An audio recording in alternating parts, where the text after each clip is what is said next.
It is Wednesday. Thank you for joining us here on Live Impact News on WCNC Plus. I'm Nick Sturdivant. We are almost there to the weekend. It has been one of those weeks where it's just been a lot happening, especially during that 12:30 to 3 o'clock window. We have James here. We have Carlene here. How are you guys doing? I just want to ask because it's been a busy week. It's been a long week. It's hump day. Busy. You guys are in good spirits, though. Yeah. It looks like it. Well, that's a crew here. We got a lot happening right now. A lot of live, breaking, developing stories happening at this hour. We want to go to our first story. So this is a live look at the scene on Horace Street in Charlotte. This is in West Charlotte, just to give you an idea. Right now, we don't have it confirmed on what exactly has happened here. We have a crew there on the scene, as you can see, but you can see that area.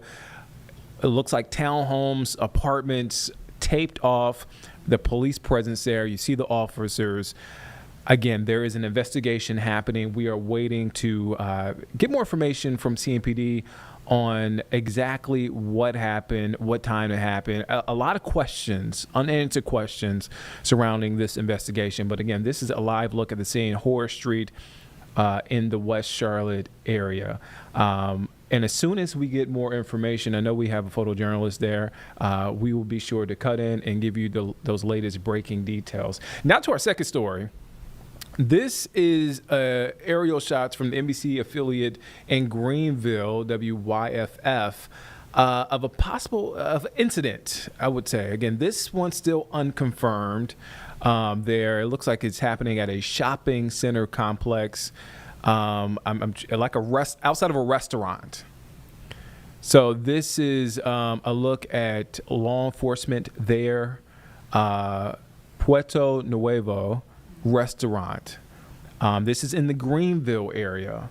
Let me see if I have an exact location from what I'm looking at. Yeah, I can help with that, Nick, because we can go actually see on Flight Tracker the location of the affiliate's helicopter. So we're looking at upstate South Carolina here, and if we push in, you can see we're just in this area right here. So if you're familiar with it, it's just near State Route 28 and It's State Route 11. like Clemson and all that. Out past They're getting Clemson. More towards like the Georgia line. Out past. So if you didn't hear Carlene, out past Clemson, near the Georgia line, there. You can see, and you can see the crime scene tape is being taken down by local authorities. So this is a shopping complex, restaurants specifically, where you see law enforcement there. I'm trying to read those vests to give you an idea of what agency is out there. Again, I don't want to assume.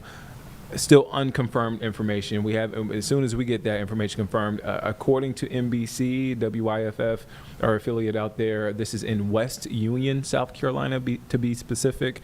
So yeah, that is what's playing out. And you can see law enforcement. It looks like they're pulling away, and they're taking down that crime scene tape there, that yellow tape there, and you see folks that when that crime scene tape up, were on the other side of that, looking, checking out what's going on. You see the camera zooming into that. You see folks there in the parking lot there.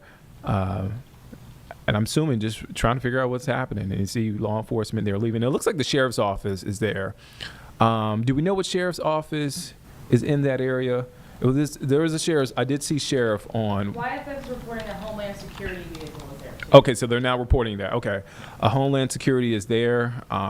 I do believe it's Oconee County, South Carolina. Okay.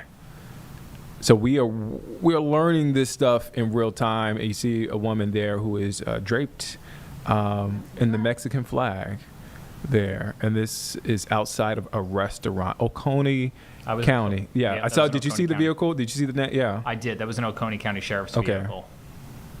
So you see there, the scene is starting to clear out. You see cars are actually starting to park there closer to the restaurant. Law enforcement is still there. We did get confirmed with WYFF, the NBC affiliate there in Greenville, South Carolina, and it looks like that shot went out, that there is Homeland Security that's there on the scene. It looks like that shot just popped back up. So again, we will continue to keep an eye on this. This is a developing story. We saw this story, just to pull the curtain back, a few minutes before we got on, and we want to take you right there. All right, so we want to head now to Chicago, or the Chicago area, Broadview, Illinois to be exact. So a press conference wrapped up. There were several lawmakers there in Illinois at the Broadview ICE Processing Center being denied entry to conduct oversight. That's what they're saying. They held a press conference there, and this is one of the lawmakers. Is this Representative Chuy Garcia? Yes, it is, Neil. Okay, he's speaking to a reporter right now. Let's listen in to what he has to say. Opposed to those who have constituents that we are advocating for. We're looking out for them, and numerous and growing reports of a violation of due process, with people disappearing, being kidnapped, U.S. citizens being detained, legal permanent residents, people with other permission to be in the country. This is where this is leading, and we're saying that it's wrong, and we're seeking to expose it and let the American public know that this is not probably what they may have voted for. I mean, this has been going down a terrible hill with this whole immigration thing. You've seen your constituents just picked up some American citizens. How do you think this is all going to play out? And we're still pretty much at the beginning of this presidency. There's something wrong in America when the president decides to mobilize National Guard and Marines to places like LA, where there weren't any disturbances happening, where people were peacefully protesting, where people were wanting to see due process, the law, and the Constitution respected. And they're met with that type of response, where a U.S. senator, the first Mexican-American elected in California, is detained, tackled to the ground, shackled, and thrown about, and then the Speaker of the House refers to him as a thug. He's one of our best and finest, an MIT graduate, the nicest person one could meet. Something is wrong in America, and we're warning people that it's time to wake up and to say, this isn't what we wanted. Fantastic. Thank you. Appreciate it. Okay. Thank you. Good to see you. Thank you. And you just heard from Representative Chuy Garcia there out of Illinois. They just wrapped up a press conference there with the Iron Workers Union, a local workers union there. And what lawmakers are saying, that's Representative Chuy Garcia, Representative Danny Davis, Representative Delia Ramirez, and Representative Jonathan Jackson, they're saying that they were denied entry to conduct oversight at the Broadview, Illinois ICE Processing Center. So they held a press conference there voicing their grievances towards the Trump administration. And right there below in the box, an incident that took place, we're labeling it as a possible ICE raid in the Greenville, South Carolina area. WYFF, the NBC affiliate there in Greenville, says Homeland Security was there. We saw the sheriff's office, Oconee County Sheriff's Office there, deputies outside of a restaurant there, that shopping center. So that has played out. The scene is now clear. Authorities did clear that scene minutes ago there. So we will continue to keep, as long as that shot is up and as long as more information keeps coming in, we will continue to keep an eye on that. All right, so we want to shift now we want to stay in South Carolina. So South Carolina Governor Henry McMaster signed a comprehensive energy bill into law today. The governor was joined by utility representatives as well as state lawmakers for a ceremonial bill signing at the governor's mansion. Let's take a listen in case you missed it. This is that press conference. Be very quick. We have just a few speakers. I want to thank everybody for being here. This, of course, is to celebrate a great step forward, the South Carolina Energy Security Act. And we need to be secure, and it needs to be with energy. And that certainly includes nuclear power. And our plan is to start a national renaissance for nuclear power in this country. And it's starting here. I'll just give you a picture. If you've been to the Great Darlington Raceway, and you've seen the cars going round and round and round the track, too tough to tame, and you hear those engines just bubbling, just getting ready to explode. And when that green flag goes down, bam, more noise than you ever heard in your life, and they start racing around that track. And that symbolizes what we're doing here today. In South Carolina, this is the green flag going down, the motor's going way up, and ladies and gentlemen, South Carolina is in the lead in the country for a renaissance of nuclear power. And there's been many steps taken to get here. But so in 2023, we created the Power SC Working Group. That led to the SC Nexus for Advanced Resilient Energy. That then led to, we were one of 30 recognized in the country by the federal government. Then in July 24, we were one of 12 regional technology innovation hubs. We chose power. Many of the other states, the other 11 chose other things, but ours was power. So we've been on this path for some time. And on May the 5th, 2025, your legislature produced, and I signed the South Carolina Energy Security Act, and we're in full motion now. I want to thank a lot of people for getting us here. Dominion Energy is here. Kelly Kassam is here. Duke is here with President Tim Pearson. South Carolina Electric Co-ops are represented by John Frick. Mike Cowick could not be with us today, and I know a lot of the members are here. We want to thank you for that. Jimmy Staten, Santee Cooper. We are on a roll. This is a great day for South Carolina. It's getting better and better. This nuclear renaissance, the power renaissance. We're preserving, protecting our property. We're educating our children. We're bringing good jobs to South Carolina for the great people of South Carolina. So with that, we'll begin talking. Thank you, Governor. Guys, it is an honor to be here. This is a lot of hard work that was finally come to the finish line. Even predating me, we've been working on this for 2 years or more. This was a team effort. So many of you guys are behind me here. None of this would have been possible without both the Senate and the House. Speaker Smith, Chairman Herb Kurzman wasn't able to be here today. But this is a wonderful example of how teamwork can really make something amazing happen for the citizens of South Carolina. So I'm honored to be a part of it, and I'm excited to see, echoing the words of the governor, what is next for the state of South Carolina. Thank you. Thank you. Senator? Thank you, Governor. Thank you, Gil. And ladies and gentlemen, we can't be gathered at a more appropriate place with the bright sun shining on this little state of South Carolina. I have to tack to the Christian and to the biblical and to the legacy that the governor is so devoutly holding on to, our natural resources, our economy, our people, our safety, our laws to protect people, but also this legacy and generational change that this bill makes for South Carolina, building on the work of a lot of people over the years, over the decades, over this state's history, to put us on a different path to secure our future, to have the ability to partner with a great partnership between Santee Cooper and Dominion, an ability to grow ourselves, take care of ourselves, and provide for those who are here now, both people living and businesses coming here now or coming, to provide a stable energy future for them. I can't help but thank my partner in PERC, that's the President Thomas Alexander. We have labored and put, as one said of us, a lifetime into this topic of energy. And so little old Luke Rankin, little old South Carolina, this little light of mine, we're going to let it shine. God bless.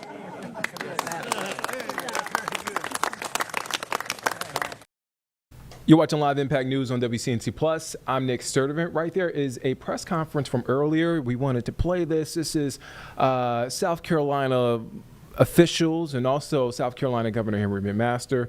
And he signed a comprehensive energy bill this morning outside of the governor's mansion there in South Carolina, in Columbia, South Carolina. He held a ceremonial bill signing there, so you're hearing from other state lawmakers, utility representatives before the governor speaks. So that happened earlier today. All right, we'll shift now. We want to talk about something else. We want to come back home. This is Becca Birdsall. This is meteorologist Becca Birdsall. She's in the studio. So anytime Becca comes in, you know what it is. We're talking about the weather. And I was just bragging to Becca, I'm 2 for 2 on these picks and icks. But they're subjective. They're your picks and icks. So of course you're 2 for 2. No. Here's the thing. That's funny. That's a great point. Like I love this whole thing, but you're 2 for 2 on what? It's like the wet blanket. So, okay. So I'm 2 for 2 on my selections, but I can admit when I'm wrong. Okay. So what you said earlier about how this morning actually felt a lot nicer, you know what? You were actually right. Or dew points dropped just a little bit. But you know what? They're coming up right now. So while it may have been a pick in the morning, I don't know if it's going to be a pick in the afternoon. You told me off camera to stop crying, stop whining, get over it. No, she didn't say that. I'm sorry. It's summertime, so it's going to be hot. So we got that one hot day, really hot day out the way. Yeah. And so I'm ready. I'm locked in. This is our new normal. Is that new? There you go. I'm trying to tell Carlene and James. Yeah. You know what? Yesterday we reached a high of 91, which was basically the official start of our heat wave. As that heat wave is only going to continue on and ramp up to this next weekend ahead. I do have a lovely shot of the mountains. This is over towards Blowing Rock, courtesy of Resort Cans. If there was one spot to head to escape the heat, that's where it's going to be for today. And of course, the mountains are accepting and wanting visitors. High temperatures today will likely linger in the middle 70s in and around the area. A chance for a couple of thunderstorms, but definitely today through the month of June is going to be the place to be. As outside right now, we're up to around 83 in Charlotte, around 88 over towards Cheraw, 87 in Rockingham, and middle 70s currently over towards the high country, with the heat index value pushing 94 in Cheraw, 92 feels like in Lancaster, 93 in Rockingham, and feels up to around 87 over in Charlotte. We'll likely continue to feel like the 90s for the majority of the afternoon. Even this evening is definitely going to feature uncomfortably warm temperatures. Weather impacts for today: another hot, very humid afternoon, the chance for a couple of isolated thunderstorms, especially north of Charlotte. Thursday will likely bring the better chance for scattered thunderstorms, potentially on the stronger side as well. And looking ahead towards this weekend and the next upcoming work week, heat wave only continues to build. So set up right now, we've got that high pressure system sitting off to the east. That's infecting all that hot tropical air across the Carolinas. But looking ahead towards our next approaching cold front, that's what's going to bring us those rain chances on Thursday. Behind this cold front is going to be slightly drier and some slightly cooler air out there for your Friday.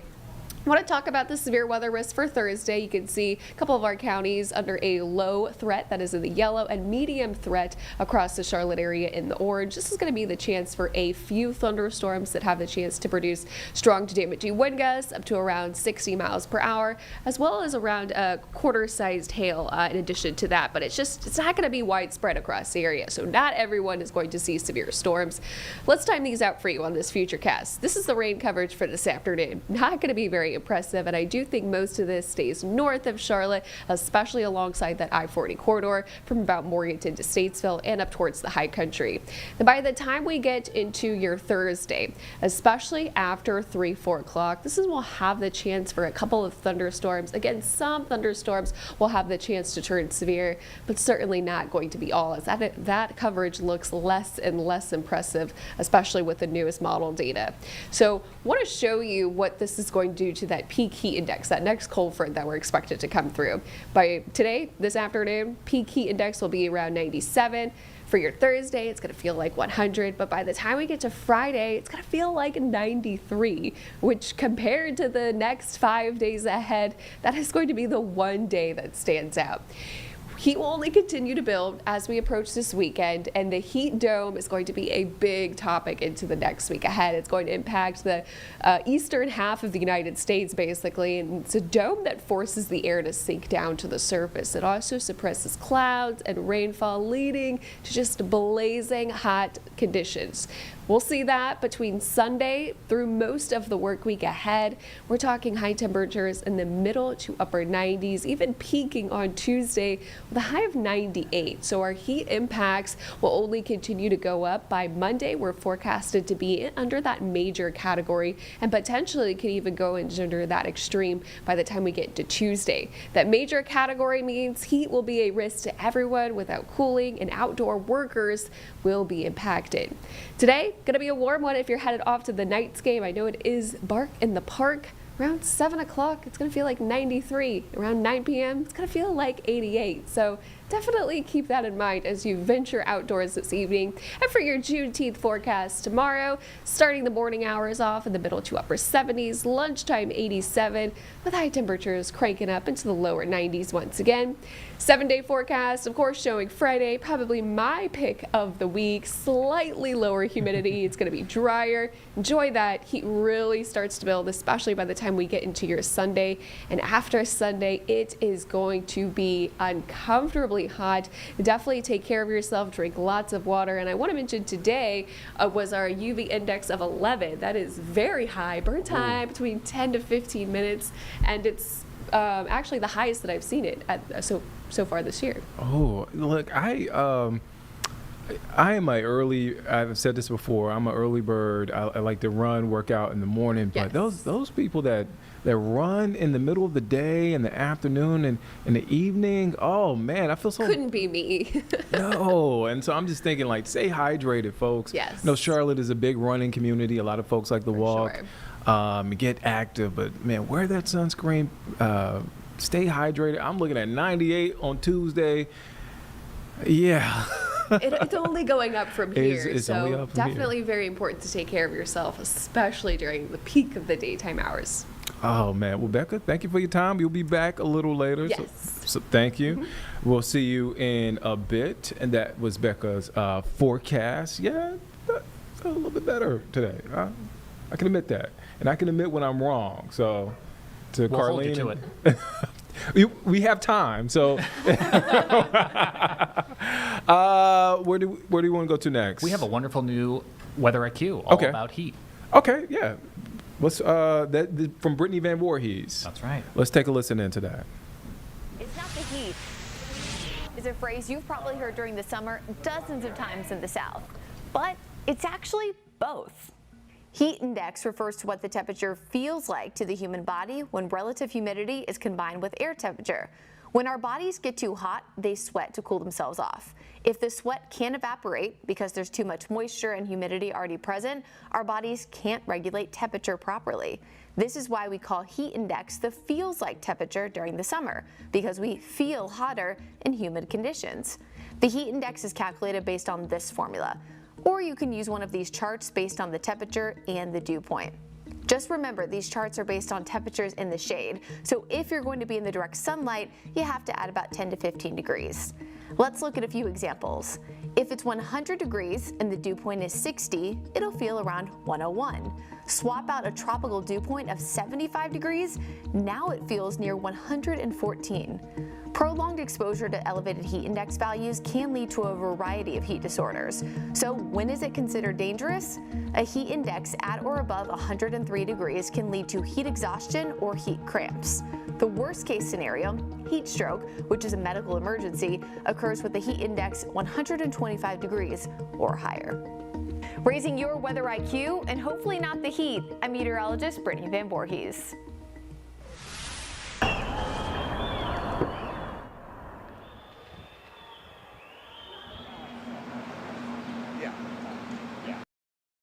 We need to make sure our citizens have what they need to thrive, and AC is a basic right, in my opinion. Guilford County Democrat Tracy Clark sponsored House Bill 879 after hearing from housing advocates who say it's just too hot for AC not to be a requirement. It's not just a comfort thing, it's a health component. Right now, North Carolina law requires landlords maintain a fit premises in good and safe working order, including heat and timely repairs.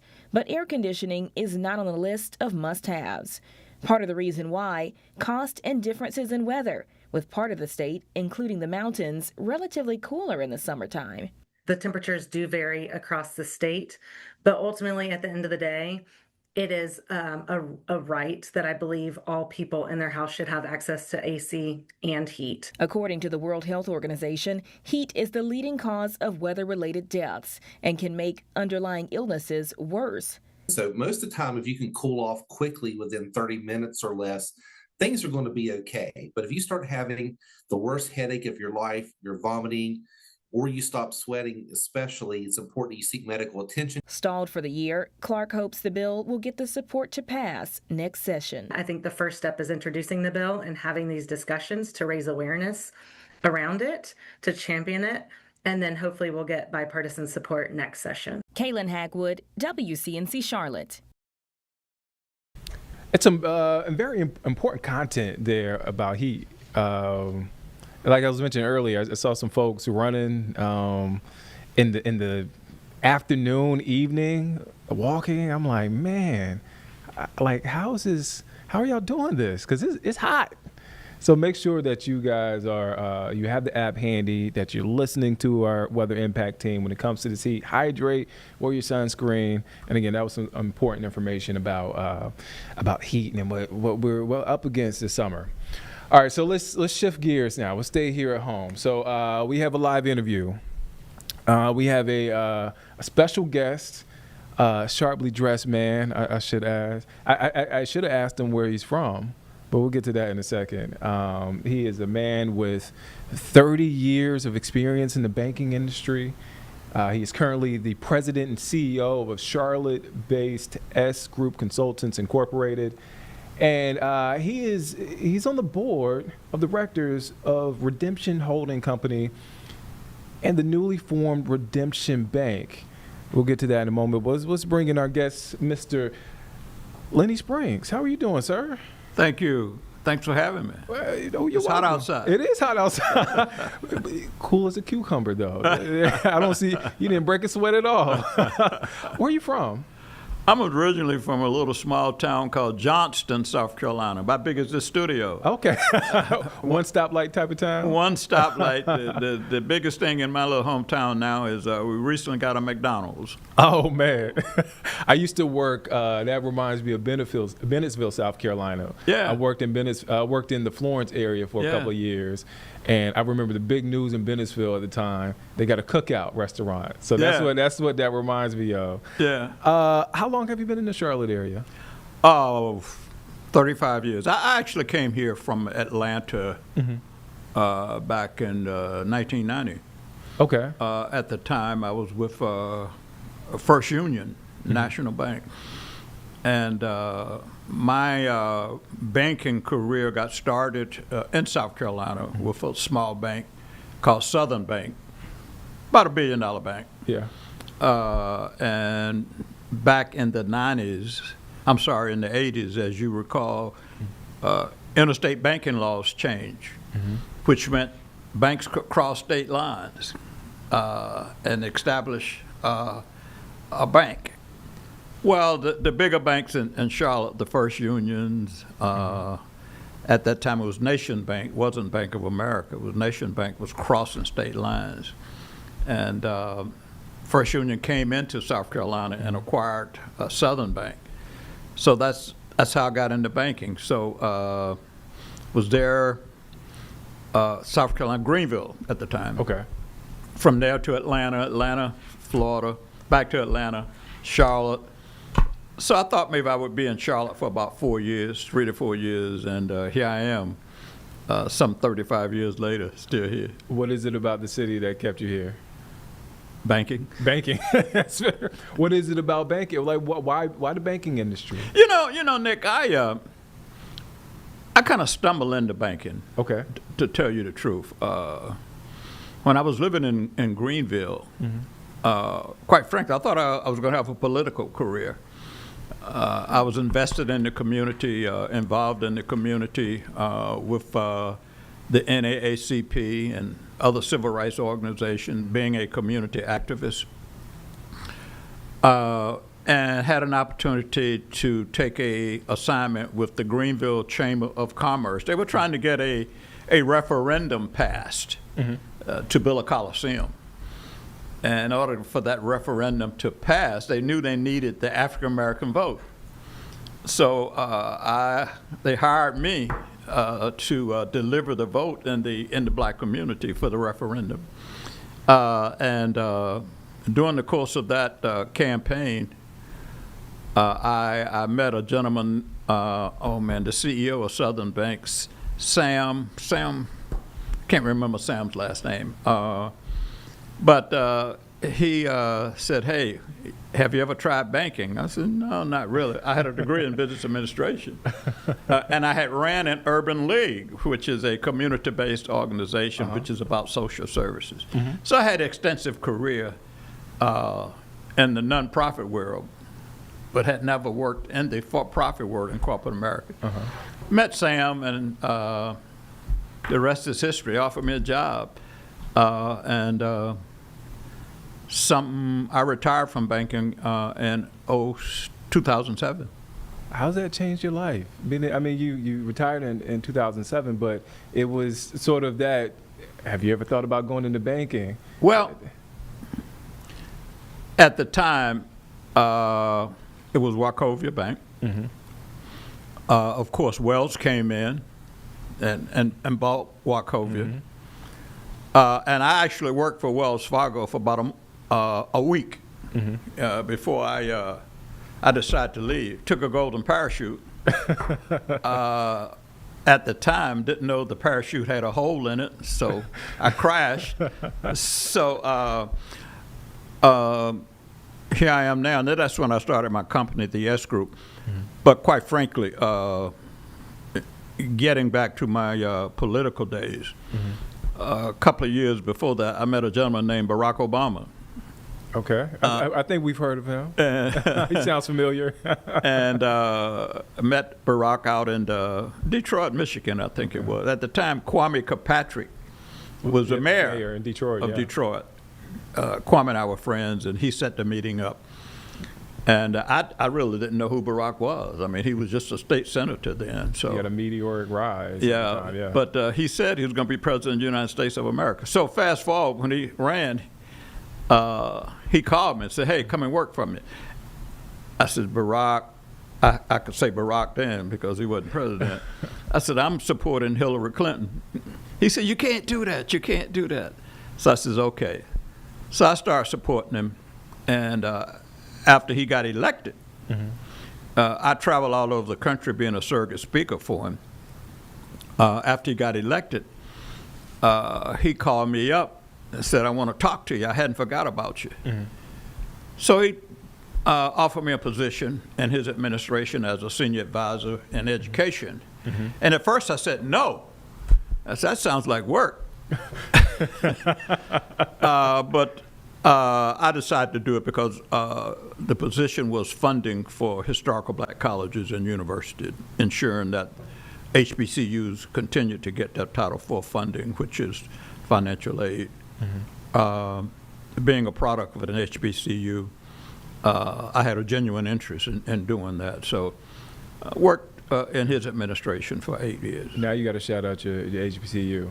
Yeah. You got to shout them out. What school did you go to? I went to Voorhees University. Okay. All right. Down in Denmark, South Carolina.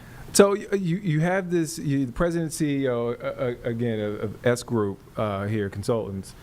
How did you get involved with Redemption Bank? You know what? And what is Redemption Bank for those who don't know? Redemption Bank, we will be, I want to say, the 17th African-American bank in the country. We're 1 week old. Last Wednesday, we took over ownership of the bank. Let me give you a little history.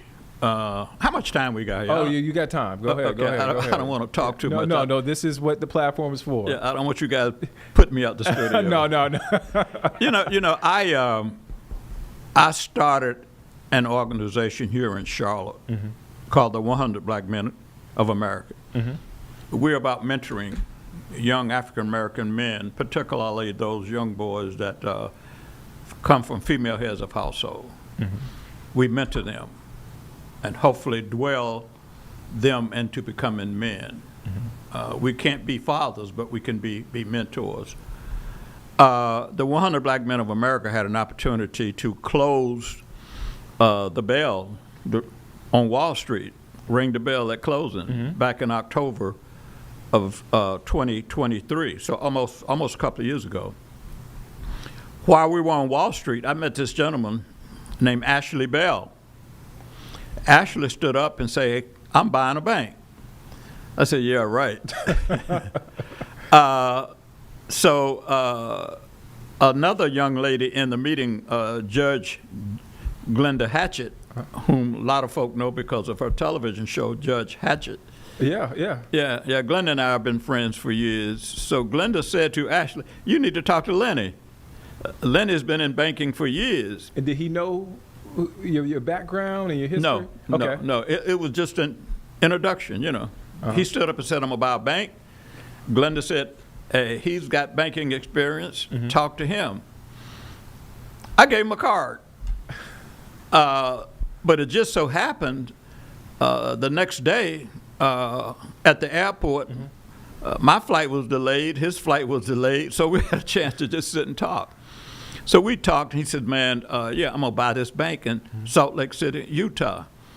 The name of the bank was Holiday Bank, a family-owned bank. The founder and CEO of the bank was getting up in age, and he was ready to get out of the banking business because his daughter was primarily running the bank. So I said, "Okay." Well, I really didn't think nothing of it. A couple of months later, I get a call from a consulting firm out of Boston saying, "Hey, we're doing due diligence on individuals to start this bank. Your name has been brought up, and we need you to fill out this IBFR, information for potential banking and board members." So I said, "Man, do I want to do that?" That's about a 50-page long. I mean, they check everything out. Who you are, every page of taxes. They know everything about you, if you fill this thing out. So I said, I'll try it. So I filled it out and really didn't think nothing of it. Well, they came back and said, "Well, you didn't do this right. You got to do that right. We need more information about your taxes and your tax return." So did that, and during that process, Ashley and I stayed in touch with each other. And then we had to raise, first of all, the regulators kept changing the goalposts. First it was about 20 million, went to about 22, then 24, then 26 in order to acquire the bank. So we was out there raising money. Primarily Ashley was raising the money. He and Bernice King. Bernice King, whom everyone should know, is the youngest daughter of Martin Luther King Sr. Bernice is going to be involved in the bank. In fact, Bernice is going to be senior vice president of what we call impact banking. Wow. Impact banking. So we made a decision early on to change the name from Holiday Bank to Redemption Bank. You know, Dr. King was all about redemption. He was all about, as you recall, he was assassinated in Memphis out there helping the garbage workers. Economics. Economics. So the name of the bank will be Redemption Bank. So it's been a long journey, but we put the money together, got approval from the FDIC on June 9th, had our first board meeting June 10th. I was elected vice chair of the holding company as well as vice chair of the bank board. June of this year, right? Yeah, a couple of weeks. I was looking at the calendar. I was like, okay. Yeah. So the announcement actually came out last week. Yeah. You know, and we will officially announce tomorrow, Juneteenth. So you're ahead of the game. I'm ahead of the game. That's why I had to get you in here. Yeah. So this station is ahead of the game with the announcement. So the bank will be headquartered in Salt Lake City, Utah. So as vice chair of the board and the holding company, I'll be flying back and forth to Charlotte to Salt Lake City. You're going tomorrow, right? You're flying out tomorrow, right? Yeah. Yeah. Yeah. So, but with technology, you know, we can hold board meetings and holding company meetings by Zoom. So, yeah, I'm getting too old to be on these airplanes. So, you know, but I'll go as needed. You're a young man. Yeah, right. Okay, so I got this question yesterday. I knew what it meant, but I want to hear your answer. 'Cause I feel like there are a lot of people that don't know what this means. Black-owned bank. What does that mean? Well, for me, and what does that signify? What impact does that have? It could be a significant impact to the African American community and the minority community. Being a banker with major banks, banks like Wells Fargo, Bank of America, Truett, Fifth Third Bank. Yeah, we have all of those major banks here in Charlotte, North Carolina. Redemption Bank, we can't compete with those big banks. We will be only about $125 million bank, small. I will assure you that you look at the major banks, Bank of America, the Wachovia, that's just one branch from a standpoint of deposits. There are several banks in Charlotte that have much larger assets and deposits, and just in one branch. So we're just one branch operation right now. But we're in the process of building our technology platform, our digital technology with Redemption Bank, so that when you get your debit card, I'm not going to say if, I'm going to say when? You get your debit card, you can take the Redemption debit card and go to any ATM and bank.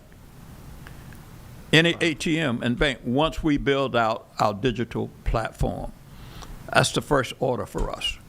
Because although we're going to be located in Salt Lake City, Utah, we want you to be able to go to any ATM in the country and bank with us. Now, we're not going to do any mortgage lending.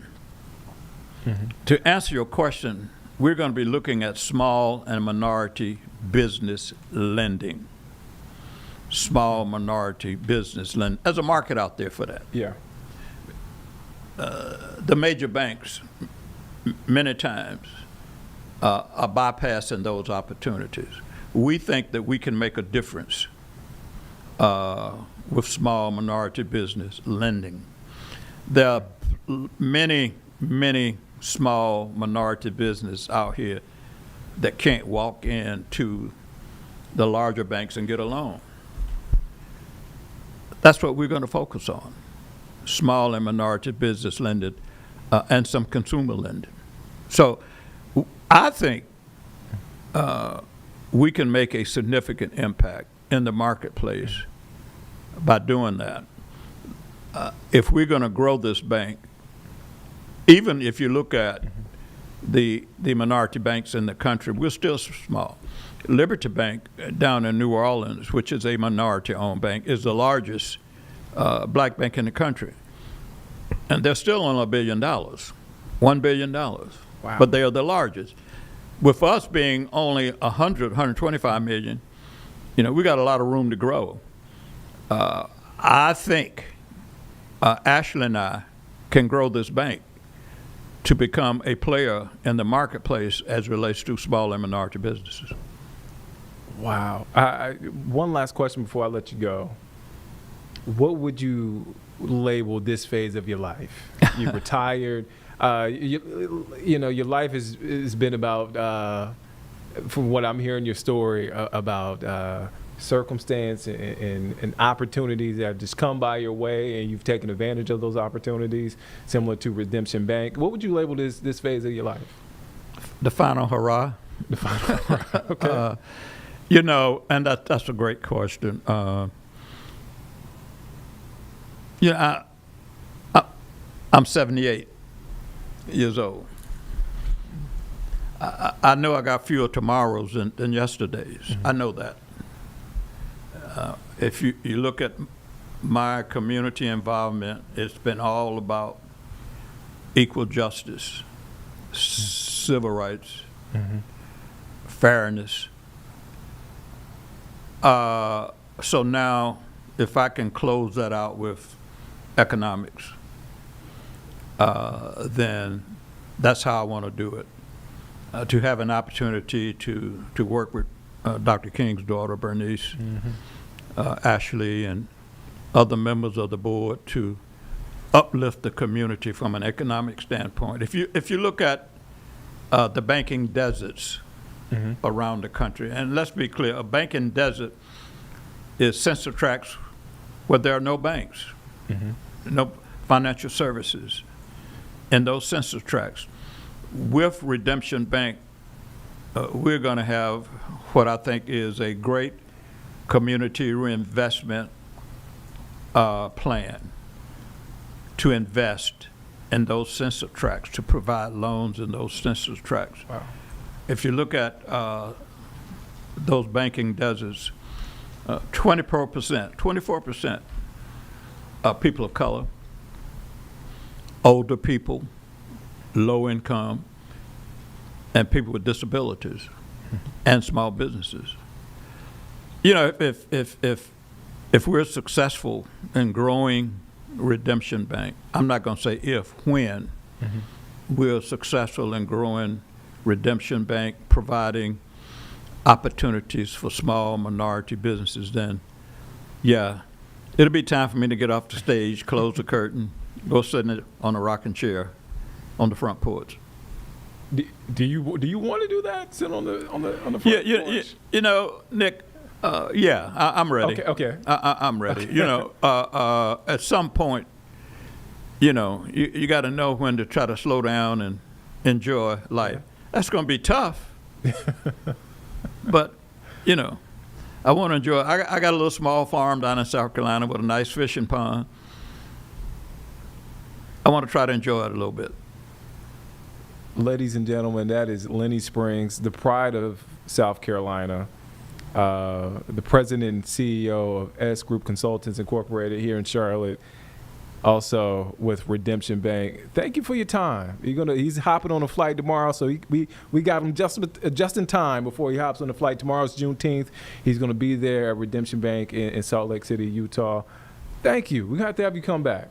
Hey, thank you all for having me, and I appreciate the opportunity. Of course. I really do. I was saying to your producers, I watch your station all the time, and so 4 o'clock show? Do you watch the 4 o'clock show?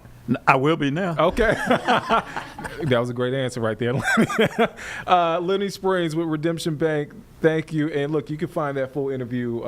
We'll get that posted shortly on our website and on our app as well. Hang tight, Lenny. We want to talk to you in a little bit. But okay.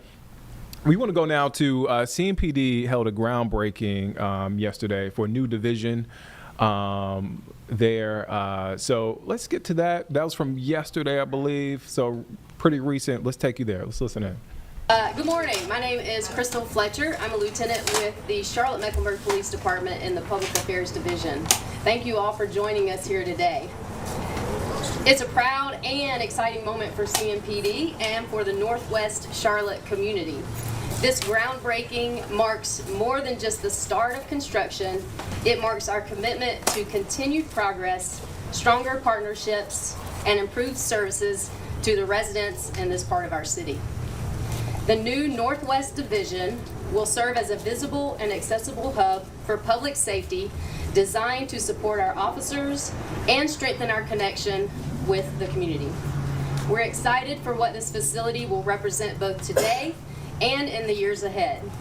We're grateful for the collaboration that made this day possible, and we're looking forward to the positive impact this space will bring. Now it is my honor to introduce our Chief of Police, Johnny Jennings.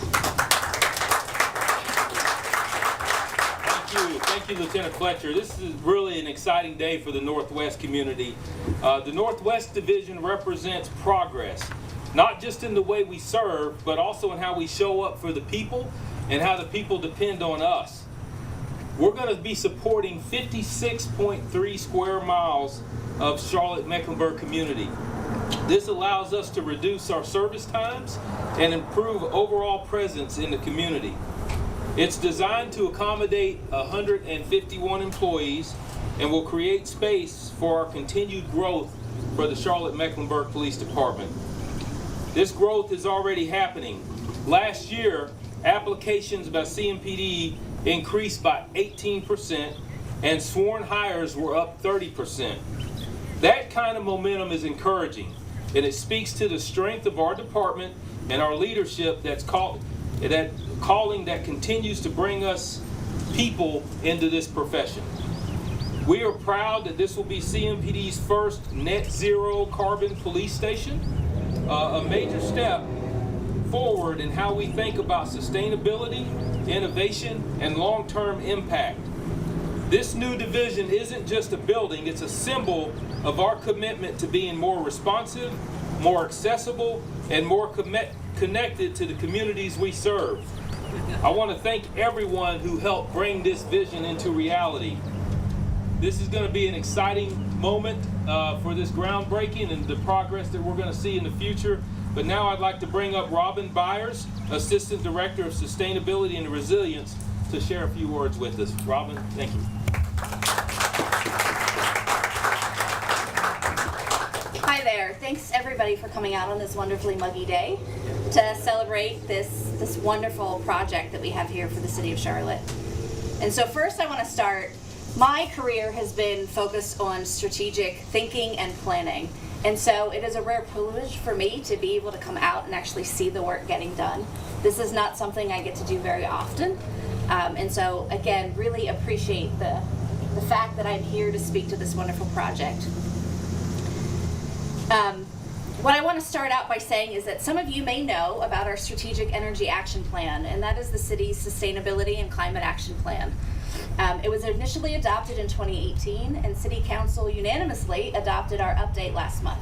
So great job, everybody. Thank you. This was the first update of our plans, again, since 2018, and we've continued to remain ambitious, but grounded in our goals and our way forward. The project we're breaking ground on today has spanned the transition from our previous goals, originally set in 2018, through our update process, and is now going to be a shining star of the progress that we have for our new plan. This project we're breaking ground on today is part of a strategy we have on buildings. And so why does the city of Charlotte focus a lot on buildings? Buildings make up about 52% of our community-wide greenhouse gases here in the city. This includes all of the buildings where we live, where we work, where we play, and where we protect our residents. We have 3 targeted strategies to help us focus on sourcing electricity used in our city facilities by zero carbon sources by 2030, as well as working in our community so that all of our buildings transition to net zero by 2050. A big part of implementing these strategies is the city showing up and demonstrating what innovation and sustainable building practices look like. First, in the buildings that we're responsible for adding to our own urban landscape. This building represents that. Again, it's the city's first new construction project built specifically to be net zero. So what does that mean? The building's going to be all electric. It has solar panels not just on the roof, but also in the back of the property as well to help offset the energy use. It's going to use geothermal heating and cooling, and once it's completed, will be LEED certified as a green building. And so one thing I just want to highlight in my closing is that as we pair sustainability and public safety together, it allows us to highlight that this type of innovative and sustainable building design belongs across our community and for our community. And that was a groundbreaking at CNPD on a new division there this week. We want to shift now to the White House. President Trump celebrated the installation, correct me if I'm wrong, James, installation of a new flagpole, right? Yes, so there was a new flagpole and a new flag raising just moments ago, and I think we might be able to hear President Trump speak a little bit if we want to just roll back this tape and find out together. Yes. Let's take a listen in.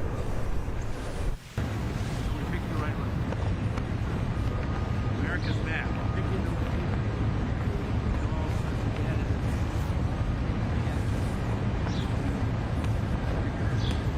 Mr. President, will you take some questions? Yeah. What intelligence do you have? Do you have any intelligence that Iran is targeting? A lot of intelligence. That Iran is targeting any U.S. assets? We're doing very well. Thank you. Thank you, everybody. Yes, Caroline. Thank you, Fred. Thank you. Thank you, Fred. And you too. And that was President Trump taking questions from reporters outside the White House after that flag installation. And this comes after some big news this was it late morning, early afternoon, where we learned that the Supreme Court today upheld Tennessee's ban on gender-affirming care for transgender. It was this morning? Okay. Again, Tennessee, the Supreme Court, the U.S. Supreme Court on today upheld Tennessee's ban on gender-affirming care for transgender minors. I'm reading an article from the AP News and AP News calling it a stunning setback to transgender rights. The justices' 6-3 decision in the case from Tennessee effectively protects from legal challenges many efforts by President Donald Trump's Republican administration, the state's government, to roll back protections for transgender people. Another 26 states have similar laws to Tennessee's. Now, the ACLU is reacting to this decision. Let's listen in. They're having a virtual sort of press availability, press conference that's happening in. So here's a look at what's going on. Let's take a listen in. Against government discrimination remain open. And I think those are pretty significant differences from the Sixth Circuit's opinion, which had foreclosed both things. I would also add that it also recognizes that other kinds of sex-based classifications may in fact be discrimination warranting heightened scrutiny where they are in fact about trans status, right? That trans status is independently warranting heightened scrutiny, but that sometimes discrimination against trans people is also a form of sex discrimination. So again, I think this opinion is much more cabined to this particular law, this particular kind of law, and the absence of other kinds of sex-based discrimination that might be present. So, the Sixth Circuit was like, there is no sex-based discrimination of any kind here under any theory whatsoever. And I think what the Supreme Court issued here is narrower than that. Okay. Thank you. And Jillian, I would like to receive the recording, but I can send you an email on that too. Yes, please send an email because we'll need to. That will stick in my memory better than a verbal reminder. But I hear you. Evan Mullins from the Tennessean. Hi. I think there are obviously a lot of young people in Tennessee and in other states who were hoping for a different ruling. What is available to people who were seeking gender affirming care, young people who were seeking gender affirming care, in states with a ban? Like, what would you say to them in terms of getting help or other resources that are available? That makes sense? Yeah, so this is Lucas. I would say that, unfortunately in Tennessee, this law forecloses a lot of the medical care that would be available to them. So luckily, our clients and a lot of trans youth in Tennessee have supportive families and have the privilege and ability to be able to take time off work and school to be able to go out of state to obtain medical care. But so many other young people do not, or do not have families that support them to try to assist them in getting that care from out of state.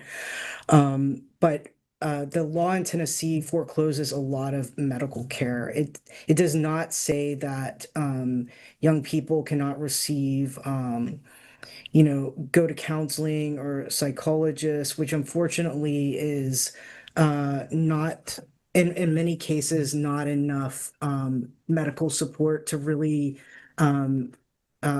help these young people with their gender dysphoria. And the legislature in Tennessee seemed to indicate during a lot of the hearings and testimony on the bill before it was passed into law that they believe that perhaps psychological counseling in the form of trying to get transgender young people to accept the sex they were identified as birth rather than to continue on a path into accepting themselves as transgender and affirming their gender identity was what the state of Tennessee would really like to see. So they left open that avenue. And unfortunately, I think could be used for a lot of really harmful kind of psychological interventions. But otherwise, they do not have access to any kind of medical treatment that could support them in their gender affirming care. Thanks, Lucas. What I would add is, I think as in so many instances, the barriers to accessing care are higher for the folks who have the least resources. And I think we need to recognize that young people who are in state custody in some way, shape, or form, who are in juvenile justice settings, who are in the child welfare system, folks who are getting their healthcare through Medicaid, who have the least sort of financial resources, are the folks for whom the barriers to accessing care are the highest. And it is absolutely true that care remains lawful in many states across the country, and we hope that young people will be able to access that care where it is lawful. And we also know that for many young people today, this feels particularly hard when they know that that lawful care is out of reach for them. And just to add that unfortunately that has been true for the last 2 years, and that people who need this care have been suffering when they can't get it, and it's usually the people who don't have the resources to be able to travel, to miss work, and that the people who have those resources have had to travel.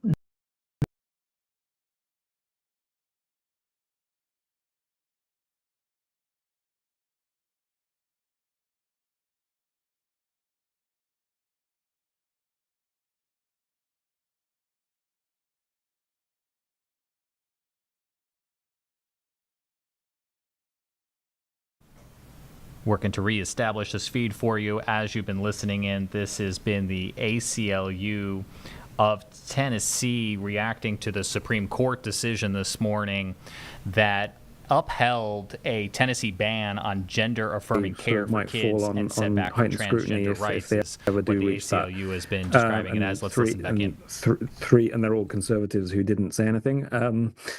So what are how hopeful are you that in a future case you can get at least two of those three votes? And can you also talk a bit about what that next future case could be? I know there's various things pending, including the transgender military ban and sports cases and things like that. But what are some of the issues kind of bubbling up, and what could be the next case?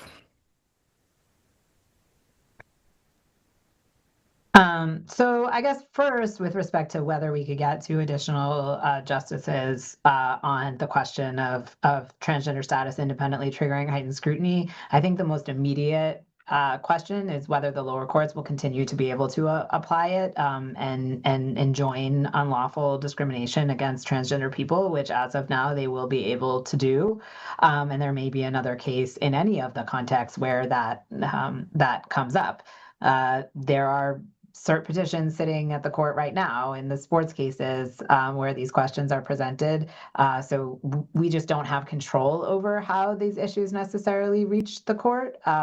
But there are myriad examples of discrimination against transgender people by the government making their way through the lower courts. Other examples of healthcare discrimination, obviously, the various examples of discrimination by the administration with respect to identification, healthcare for people under the age of 19, the military bans, restroom exclusions in public buildings.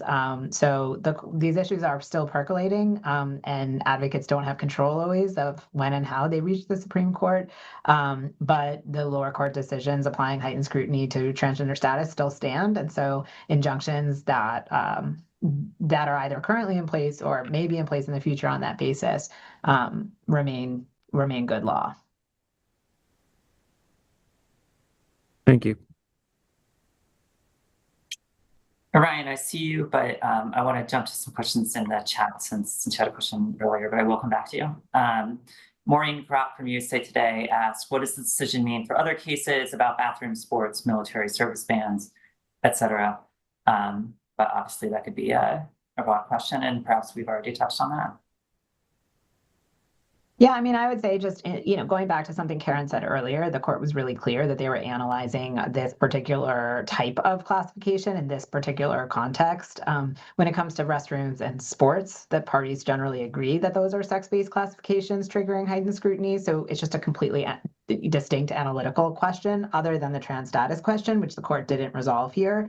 And then similarly with the military, there's a whole separate set of deference doctrine that the Supreme Court and the lower courts apply in that context. But again, I don't think they are directly resolved by the analysis here in Scrimetti. So the litigation will continue, both because the type of classification is different and because the state justifications for the discrimination are different.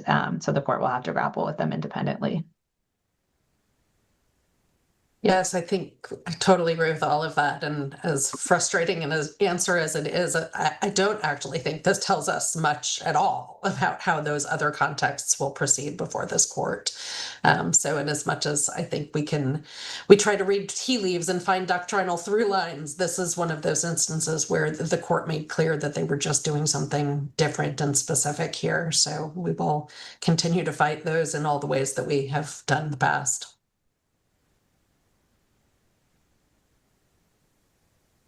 Daniel Smith, and I'm looking to Lucas for this question. Moving forward, what happens now with families? Will they stay in Tennessee or move to another state that has gender-affirming care for minors? Lucas, I know you said you've already spoken with some families, perhaps some of our plaintiffs, but just generally, what are you hearing from families in Tennessee? Yeah, sure. Generally, families in Tennessee, many of them are discussing potentially moving out of the state or moving out of the country, just based on what's been happening in Tennessee as well as, throughout the United States, with a lot of the executive orders that are aimed at trans people. Many families in Tennessee are able to go out of state to obtain care, like I had mentioned before. But unfortunately, many do not have the resource to do that because they have to take off many times days of work and days of school, which then not only on paying for the cost of care, they are then, taking days off work that they potentially do not get reimbursed for, and then having to pay for plane tickets or gasoline, hundreds of miles out of state, and potentially having their young people have to miss, a day of school, which is just, it's really hard on them. And so many families already have moved out of state.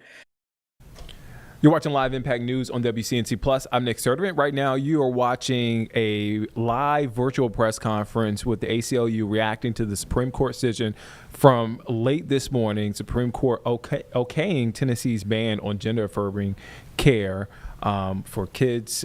So that is happening. But we want to get to some breaking news. This is a story we covered for months. I was about to say weeks, but months at this point. And this is Audrey Kell. So we just got word that Audrey Kell High School has announced that it has a new principal, Dr. Susan Nichols. So just to give you some background on what's been playing out there at Audrey Kell. So a couple of weeks ago, Charlotte Mecklenburg Schools held a parent input session to get some feedback on the school's next principal.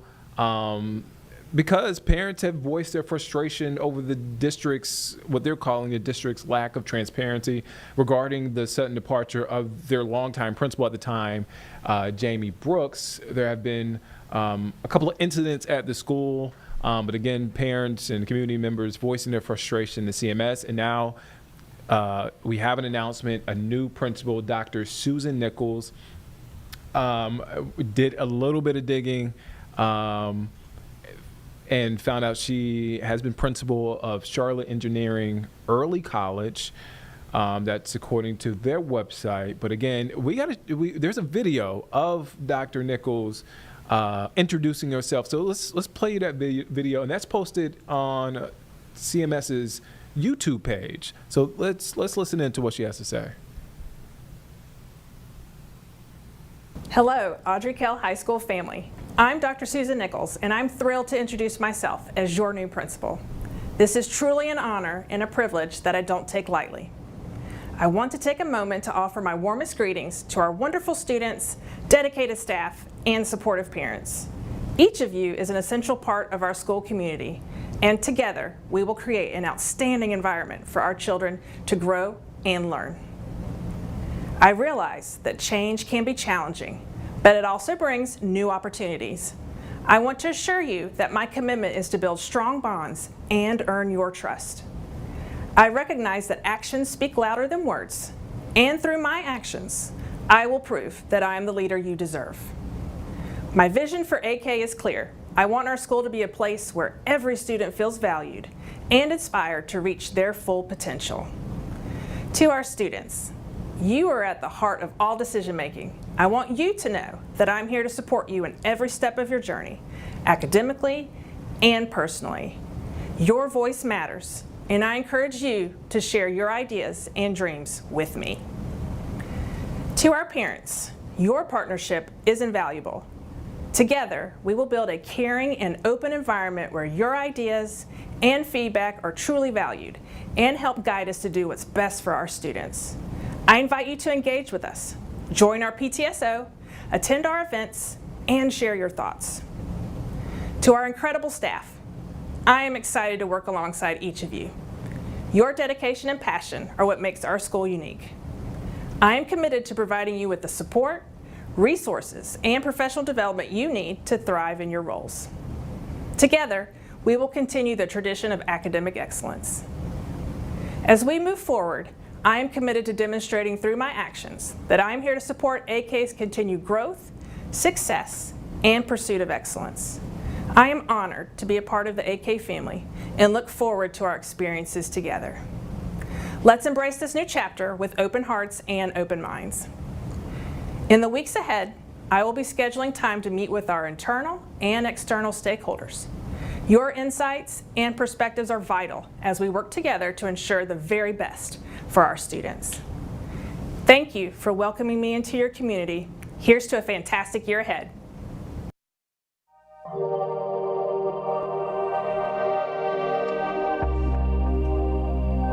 All right, so that was an announcement on CMS's YouTube channel.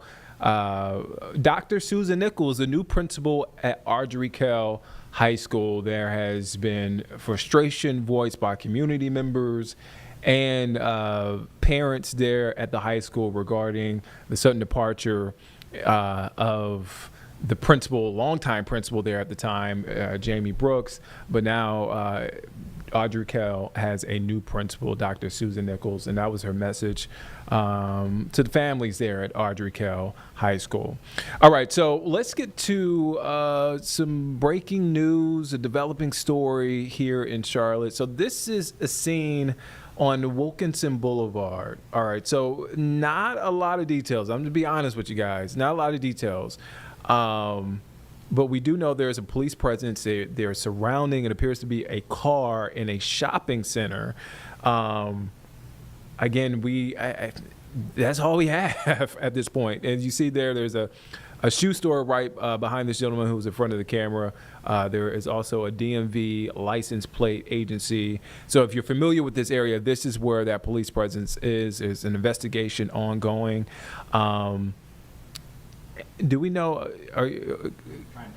Okay, so there's a guy in front of our camera. We have a photojournalist there. He may be. It might be a photo, I'm not sure. Okay.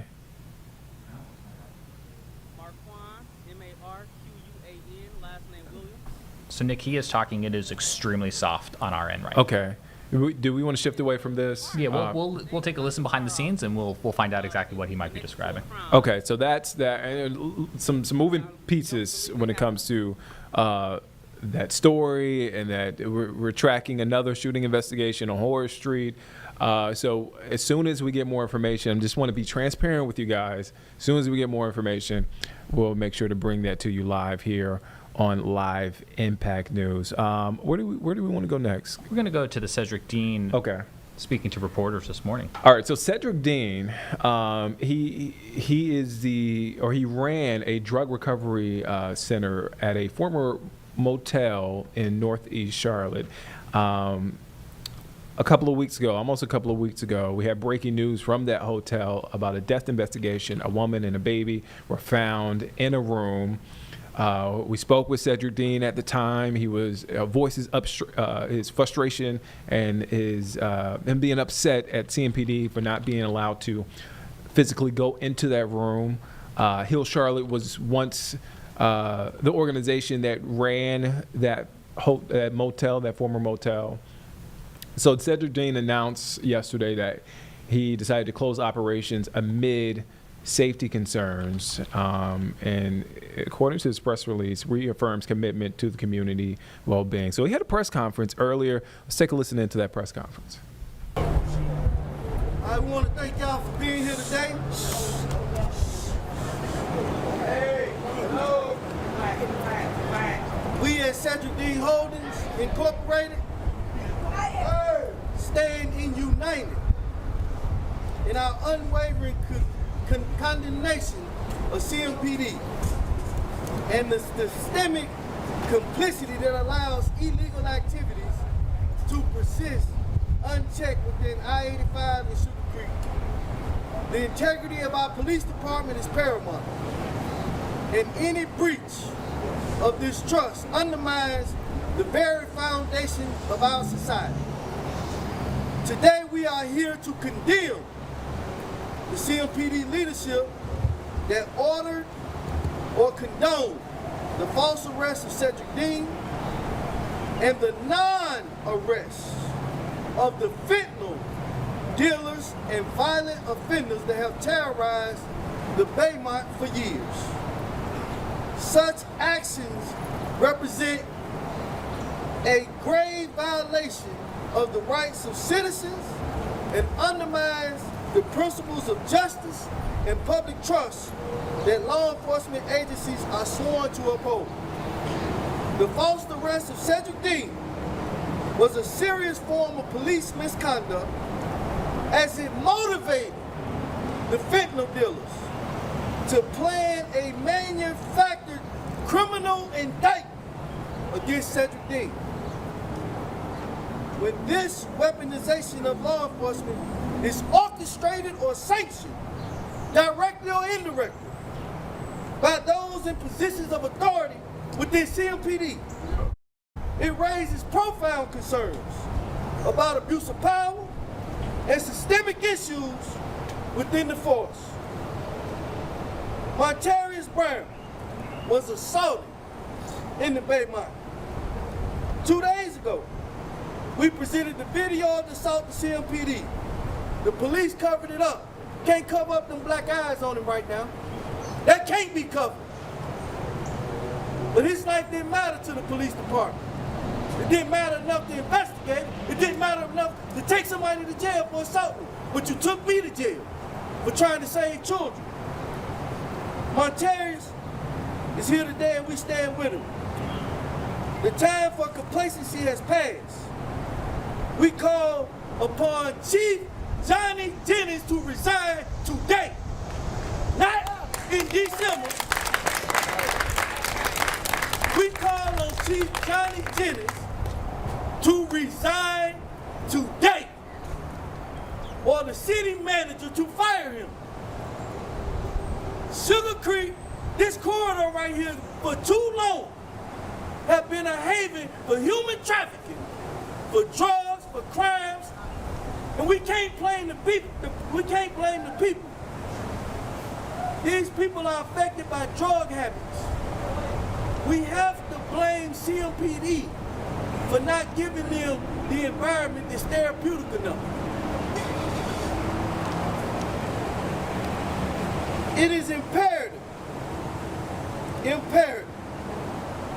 that the Charlotte City Manager, City Council, and Mayor take decisive action against police corruption and enabling of illegal activities. We had 3 people die here, a child, her mother, and we had another man with a drug overdose. That's just in the short time we've been here, less than a month. Not one police car out here in the parking lot. Not one. We done begged them, asked them to come out here and help us, but they refused. We told them we even know the people that possibly sold them the drugs, they refused to even investigate. These are facts. So we stand today in solidarity for the victims of fentanyl overdoses throughout the city of Charlotte. And we ask for a thorough investigation into police corruption and the enabling of illegal activities. It is imperative that those responsible, including any individuals in leadership positions, starting with Chief Jennings, be held accountable for their actions. Now, I'm gonna tell you right now, this is the only public trial that these people will get. We talk about them like they're not even human beings. They were set up for failure from the beginning. You have right here a text message that I gave each one of you from Greg Jackson. And Greg Jackson says that there is a no contact room. So how is it that I am over this facility? I ain't put no contact room in it. No, that came from Greg Jackson and the leadership of CMPD. They the ones that violated my rights as a business owner to be able to provide community behavioral health. Now, let's look right here at Hopeway, a white company that does the same thing. Hopeway. If you look at their policy, They have a contraband policy where contraband items included but not limited to tobacco products, lighters, matches, weapons of any kind, illicit drugs and narcotics, or other needles. I don't have to keep reading. They even say right here, personal searches to identify contraband, health hazards, and safety concerns may be conducted on your clothing or personal possessions based upon reasonable cause. Now, I get everybody in here to sign a document authorizing us to be able to conduct searches, to be able to discharge them from our treatment program. This is not a residential housing program. Medicaid don't pay for housing. Medicaid pays for medically necessity. And when you talk about this facility right here, it's just like going to Atrium Health. You can't sit there and tell the people that they can't go into the room or discharge somebody when it's no longer medically necessary. You wouldn't have somebody at Atrium Health with a gun and the police is negotiating, literally negotiating for me to pay the person $400 to leave. When I pay them $400, the police turn around and arrest them saying, you had warrants. This is legalized extortion. And this is the stuff that's going on under Chief Jennings' administration. When we came to this hotel, there was 46 families here. Hill, Charlotte, and the city of Charlotte abandoned 46 families. They were already here when we touched down.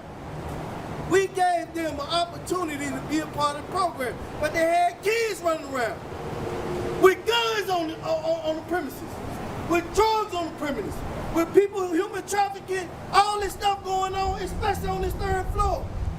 So I tell them, hey, we gotta get all the kids off the third floor. So I'm knocking on the door with Miss Mika and John and our staff, knocking on the door saying, we gotta get these kids off here. You know what happened? The young lady following Greg Jackson's directive called the police on me. So the police come and tell me that I have no right, I have no authority to tell these people that they can't be on this third floor with kids where all this criminal activity is going on up here. Where people are being assaulted, where it's blind spots. But guess what though? Let's talk truth today. The city of Charlotte. That's right, Ted. The city of Charlotte. Stop me. I would have been at room 331 when we found the person dead with the child. I could have found them 3 weeks earlier. 3 weeks earlier, I could have found them. I was going room by room. But they told me, no, you can't do this. And then you know what they rewarded me with? They rewarded me with criminal charges. But the crime is against CMPD. Chief Jennings is the one that committed the crime because the buck stops with him. He had an obligation, the city of Charlotte had an obligation to the well-being of the 46 families that they paid to put here. They paid to put them here. Then they told the public, we're not going to charge. But I have people here right now, and you will be able to talk to them, that will tell you that was a lie. That the city was they was charging $750 here in Charlotte, and they told them $750 went straight to Greg Jackson. Some on Cash App. Where was the city at when these people needed them the most? When it was time for them to be transitioned because they said, we're not going to give you no more money, Greg Jackson. No, they left them, they abandoned them, and then they put me in jail. They put me in jail. But they refused to put the people in jail that threatened. Let me see that picture. The ones that said, and I'm going to let a young lady come up here so you don't have to take it from me, that said that room 314 taking over the hotel. It's a few more rooms. I am listening to the talk. The idea is to get rid of Cedric and take over the hotel with dope money. This is what CMPD is fostering. This type of culture. But who gonna hold them accountable? Who gonna hold them accountable, Lane? Please come forward. This is my childhood friend. She lived in my community growing up. She said, you know what? I gotta tell Cedric this. I don't want to see him go back to prison. They talking about how they gonna come together and start a federal indictment on him. How they gonna plant the drugs they selling in there and say I'm selling. And you know what? The police, the FBI would rather hear a lie than the truth. But today, y'all get a chance and the public get a chance to hear the truth. Please tell them what you heard. Yes, I was talking to Blue and his friends, and they were saying that they had planned to get Cedric out the way so they can run this hotel with drugs. And I'm like, how you gonna pay for it? Because Ced is the backbone of this program. So how's you gonna pay for it? And they just lied. And he ended up, I was so glad he ended up the other day when they took him right to jail. Because that's what their plan was, to set him up, to put drugs in this facility and set Cedric up so he can go back to jail. Now let me explain when she said Blue. That was a person that had a gun. And I called the police and I said, you're not allowed to have guns on this premises. You know what they told me? Y'all can get the video footage. They say if we go through all these rooms up here, we probably find a whole lot of guns. I said, well, that's your job. That's what you're supposed to do if you want to keep this place safe. But they negotiated for me to pay a man with a gun that had a warrant, $400 to leave, to go to jail. This is the games that they play. And then when I find out about the credible threat against my safety, against my staff, this young lady went to CMPD North Triad Division, and she gonna tell you exactly what the police told her. Hi, how are you doing? My name is Samika Mitchell, and I'm the housing director here for 7 Day Holder. Friday, June 13th, we went to the police department right over here on North Tryon that was over this precinct. We stated to them that we had an individual that came to us who OD'd about 3 days ago. They had to, inject Narcan so they could come back to life. He wanted to quit getting high, and his fiance came to me and said, well, Mika, how can we stop getting high if we have people in the hotel that are selling drugs and keep trying to get us to buy drugs? So I stated, okay, well, I'll do something about it. I'm going to talk to the police about it. So we went to the police department, we talked to the police about it. We told them the individuals were selling fentanyl and that somebody had already OD'd in this hotel a week prior to us finding the woman and the child here. We asked them could they come out and, just help us patrol the area to keep the crime down. We asked could they bring police cars and set up in the parking lot. They stated that we needed to call the vice line. I have it on my phone. I have numerous phone calls from my phone. I have called the vice every day this week. I have not received one phone call back from the vice department yet. We talked to the police out there for at least about 30, 45 minutes, asking them different ways we can do it. Whether we searched them, we found the drugs.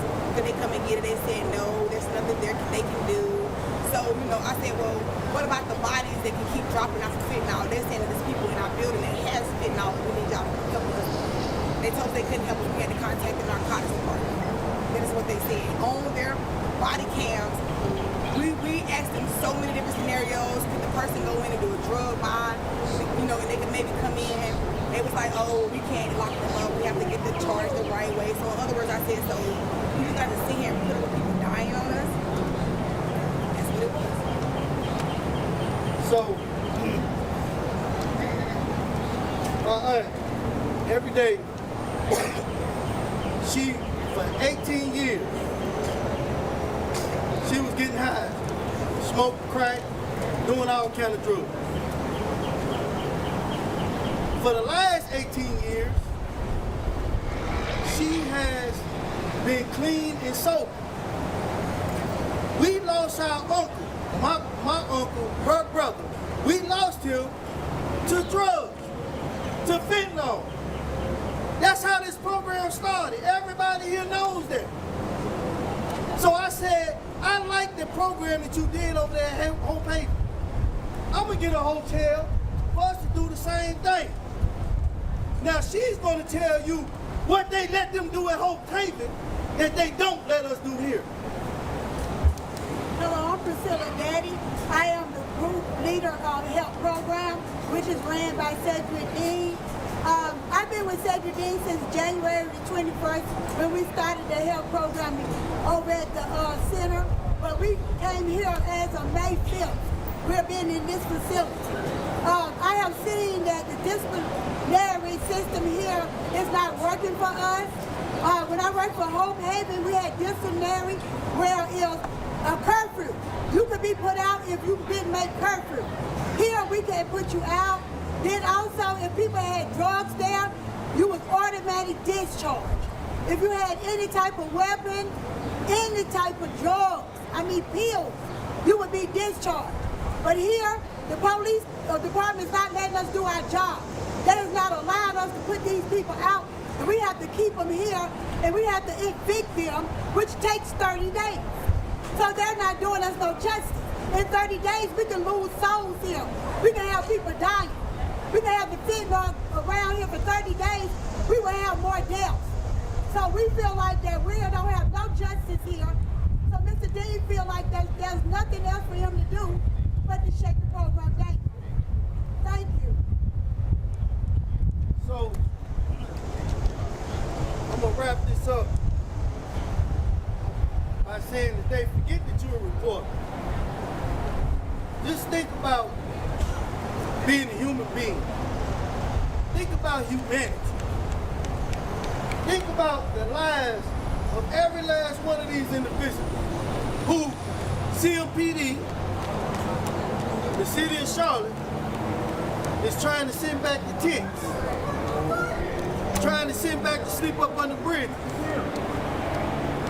Let's talk about the elephant in the room. There is a common theme amongst the police department. The more crime, the more job security I got. Every last one of these hotels right here, we know what go on in them. Human trafficking, we know what go on in them. The gangs that took over. The police department, they can put a police car in every last one of these parking lots and stop it. But they don't want to stop it. They want to stop me. They want to put me back in prison. They want to create a fake federal or state indictment for Cedric Dean. They want to ruin my reputation. But let me tell you something, Johnny Dennis. You think Tariq on city council offended you, and you felt that it was taxpayers' responsibility to pay you $300,000? How about you offending all these people right here? Yeah. By refusing to protect you. Yeah. You need to go to jail. Yeah. Every last one of these human beings are offended by you, Johnny Jennings. That's what you have done. And I'm gonna tell you something right now. Code enforcement, City of Charlotte, you're gonna be putting me back in jail because I ain't got about 10 houses. That's what I got, about 10. And we gonna go and we gonna make do and squeeze in them and do whatever else we gotta do. But we ain't gonna be here for people to die on fentanyl. We're not gonna be here for people to get shot, to not have the police to get jumped and beat up. So go ahead. Y'all will see it. Y'all will be there reporting it. Cedric Dean get locked up for code enforcement violations. We're having too many people. You're watching Live Impact News on WCNC Plus. I'm Nick Servant. Right now, you're watching a press conference from this morning. That's Cedric Dean on your screen. Just to give you some background. So Cedric Dean is the CEO of the HELP program, and he shared with us late Tuesday morning that his program will be leaving a former motel but will remain a program outside of that location. Dean cited safety concerns of program participants, staff, and the surrounding community. Now, that center, that former hotel, was the scene almost a couple of weeks ago, of a depth investigation. So he is very passionate every time we speak with Cedric Dean. You can see it right here in this press conference, talking about that closure. And we have that. We actually spoke with Cedric Dean yesterday. So you can find that story right now on our website, WCNC.com, and on our app right now. But that is that press conference from earlier this morning. All right, we'll shift gears now. We want to go to weather. Here with us is meteorologist Becca Birdsall. We had a nice conversation. We're talking about dogs. Bark in the park. Oh, man. Baseball. It's tough. It's a tough goal for our canine friends. It is. It's Bark in the Park tonight around 7 o'clock. Of course, the Knights are at home all week long, but this one is going to be an especially warm one. The literal meaning of hot dogs. The dogs are going to be hot tonight. Wiener dog, so it just makes sense. Oh, amazing. A wiener dog that likes to lay on you during the game. Hair, nice and warm and toasty. Turkey, all 15 pounds. Just what you wanted as a blanket. Just what I want. A nice warm blanket in the Some warm ice weather. cream would help. Maybe. Yeah. Oh, man. Love Dippin' Dots. Oh, man. And you have a husky, right? I do. Oh. I will not be bringing him to Bark in the Park.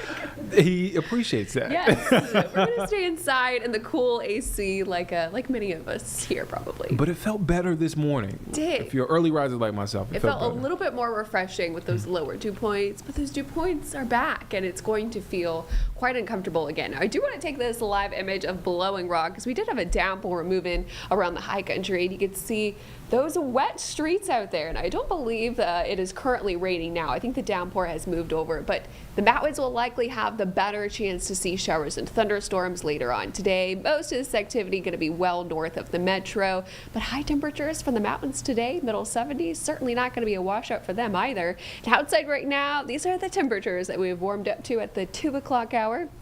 It is up to 87 in Charlotte, 86 in Rock Hill, 88 in Lancaster, and already up to 91 over in Sherrod. Sherrod has just been leading the pack over the past several days, feeling like 98 over there. Rockingham feeling more like 95, 93 over in Albemarle, and just lower 90s generally in and around the Charlotte area. With that hourly heat index that only continues to go up, will likely peak today, mainly in the middle to upper 90s. Now, weather impacts today, hot and humid, chance for a couple of isolated thunderstorms. By the time we get to Thursday, a little bit better of a setup to see some stronger storms in the area as our next cold front starts to come through.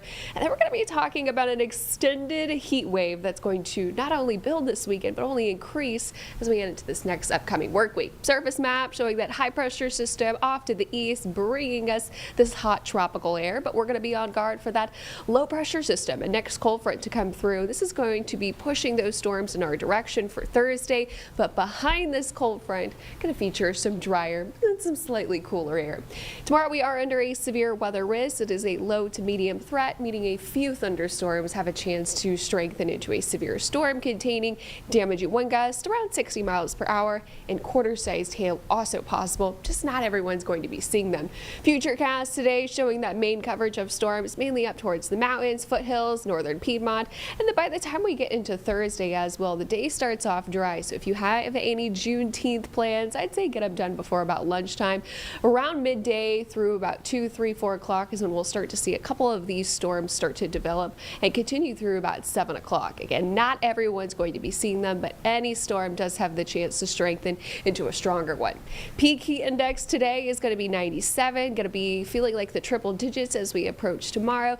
But behind that cold front, like I mentioned, that slightly drier, slightly cooler air means it's only going to be feeling like 93 on Friday. And compared to the next 5 days, it's going to be a real Friday treat for us as the heat will start to turn up towards this weekend. And a heat dome is going to be the big topic going into this next week ahead. It's going to be basically impacting the eastern half of the United States, millions of people. It's a dome that forces air to sink to the surface. It also suppresses clouds and rain, leading to just blazing hot conditions. And that is what we have in the forecast from Sunday pretty much on. Peaking by Tuesday, highs in the upper 90s, but of course feeling more like the triple digits. So we'll start to see these heat impact risks go up and up, especially for the start of the work week. Monday, a few locations are under a major heat impact. Could even see that going into the extreme range by the time we get into Tuesday. What that means necessarily is heat will be a risk to everyone. Without cooling, and outdoor workers will be impacted by this. So great reminder to just take care of yourself out there as we continue to see these blazing hot days. Night's forecast, Bark in the Park, begins at 7:04. Oh, is that your dog? That's my dog! Oh, wow. Well, I was like, that guy in the background looks like Greg. That is Greg! Hi! Awesome. Okay, well, you know what? Here we go, 7 p.m., gonna be feeling like 93. Great. 9 p.m., feeling like 88. The dogs are going to be hot. Juneteenth forecast as we start off the morning, going to be in the middle to upper 70s by around 8 o'clock. Lunchtime, 87, peaking with high temperatures in the lower 90s, again with a chance of a couple of strong storms, especially for the second half of the day. Friday, first official start of summer, and we are kicking the summer season off with a bang. Sizzling temperatures expected, especially from Sunday on. Highs will be in the middle to upper 90s. Minimal rain chances, I'd say, from about Friday through most of the work week ahead. So get ready. Shout out to Turkey. Shout out to Turkey Turkey. making an appearance on The star. first time on Live Impact Oh, News? no. Chris, I think, uses the turkey Okay. from the Yes. ballpark, so I think it's in your system. Yes, so it that is. was him. First time in the afternoon, though. First time in the afternoon. It's probably the first time you've seen it. Is it first time I've seen it? He for made sure. his TV debut today, at least in my noon forecast. Woo! So My dog's a star. Wow! Shout out to Little Turkey. And Turkey's gonna be at Bark in the Park. Yeah, you see us tonight. You see us wave. Wave. And look, 2 for 2. 2 for 2. 2 for 2. 2 for 2. It's like everybody's getting on board. Nick's picks. Nick's picks. 2 for 2. It's- Or 2 for 2. It's not a. He's winning. he's the judge, so He's he's the always going to win. Yeah, Right. you're right. It's okay. Sometimes you have haters in the No, I Live mean, we Impact just love News picking today. on you. It's okay. Okay, all right. It's gonna catch on. Becca, thank you for your time. Of course. Again, 2 for 2, y'all. I just want to remind y'all, 2 for 2. I'm not gonna let that go. Where do we want to go to next? Nick, I James? just wanted to show these live Okay. pictures coming out of the Boston area. You guys have been doing lots of coverage of the Karen Yes. Reed retrial here on Live Impact News and WCNC Plus, and this is the crowds gathered outside the courthouse. We're Been on, busy all day. yeah, out we're there. on verdict watch right now. Right. So we could get a verdict at any moment. We don't know when. Is that Karen Reed? I think it is. Let's In the take- blue, yeah. Yes. I think it's kind of. Yeah, that's her. That's her. Walking in. I wonder if she's going to. She has been making statements to the media. That's her walking. Yeah, looks like walking back Okay. in the courthouse. So again, we are on verdict watch. Just to catch you up, she is accused of killing her Boston area police officer boyfriend, John O'Keefe, back in. I'm losing the date. 2022? And so this is her second murder trial. The first one was a mistrial. So this is the second murder trial for Karen Reed. Again, she's accused of hitting her ex-boyfriend with a car, leaving him to die alone in the snow there outside of a house party in Canton, Massachusetts. This case has grabbed national headlines. There are a lot There's of a documentary. documentary right? Yeah. out there right now. She has a lot of supporters, but there are also people that are against Karen Reed and those I don't want to call them anti-protesters, counter-protesters. You can see some of the crowds. Yeah, on this live shot. I mean, a lot of people. it was quite a few people this morning. It's definitely grown from when we saw it this morning. everybody's just kind of waiting and watching. And it just shows, so what you can't see inside the courtroom is this, right? Right. So you see the courtroom, we've seen different folks and experts and friends and family members on the witness stand testifying, but what you don't see is this. It's a circus outside. There are a lot of folks, and again, this is grab the attention of that community, but certainly grab the attention nationally and across the world. A lot of eyes on here. So, verdict watch in the Karen Reed murder retrial underway. All right, so we want to shift our attention now to Washington, D.C. Correct me if I'm wrong, you guys. This is a Senate committee investigating whether former President Joe Biden's top aides and members of the press helped hide the signs of cognitive decline throughout his presidency. Am I correct in this? That is correct, Nick. So that is that hearing. Let's take a listen in. This has been going on for a while now. Let's take a listen in. Is if there's an accounting of what was undertaken under the Biden staff, the Biden personnel, the bureaucrats, and the cabinet.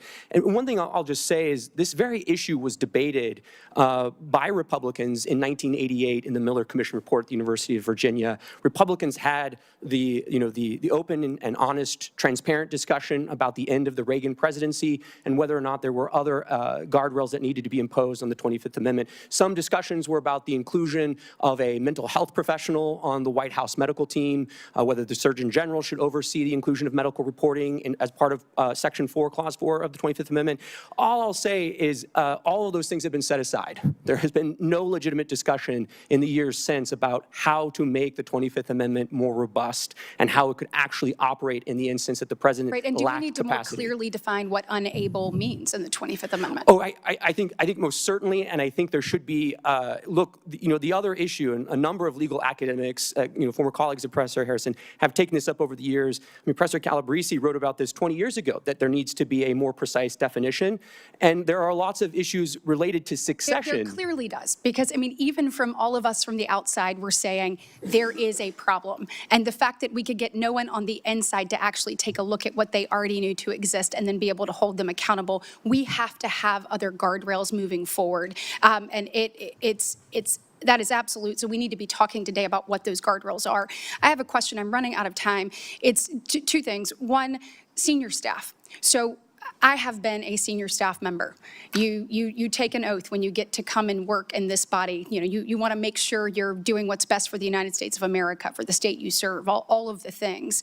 Is there any way to hold senior staff accountable for either helping to cover up and or moving people to the side? Because it is clear that there are people within this administration that saw that, and they should be sitting in front of us today answering the question of why they turned their back on America, because that's exactly what they did. And so whether it's secretaries, whether it's people in the administration, or whether it is senior staff, we deserve some accountability and we deserve some answers. And then my last question will be for Mr. Spicer, Legacy Media. How in the world do we hold them accountable? If all of us on the outside can see it and we are saying, get to the bottom of this, but yet they refuse, what mechanism should we put in place to be able to hold them accountable for not actually following what is clearly in front of them?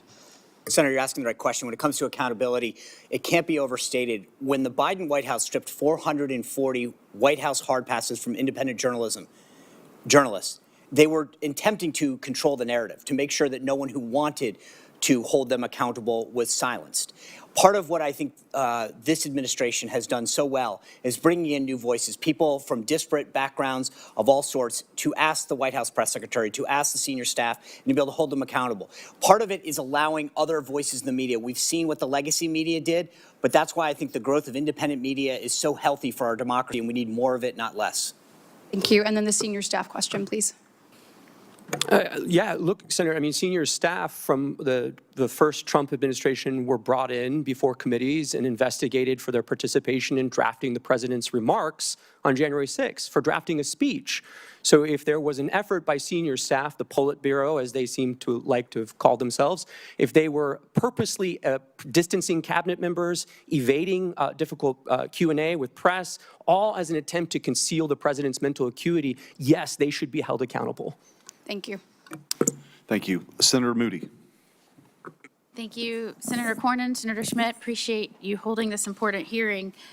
And certainly, I appreciated my colleague, Senator Britt's remarks in listing out so many of the failures of the last administration as they played out.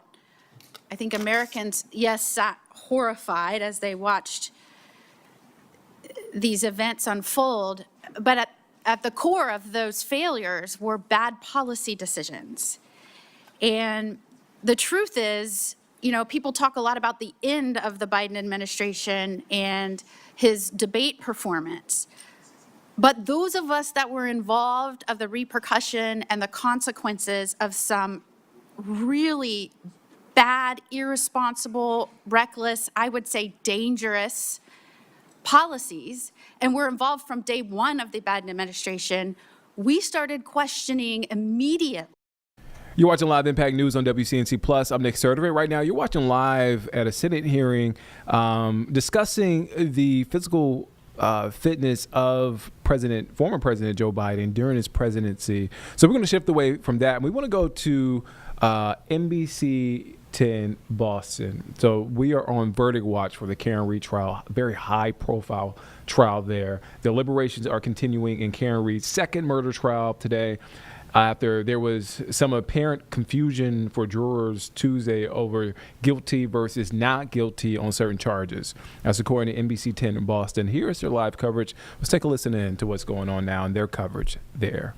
Great shot right there that you're looking at where you can see the sea of pink, which is across the street. Those are the people there to support Karen Read. And again, away from the front steps of the courthouse because of the buffer zone that was put in place.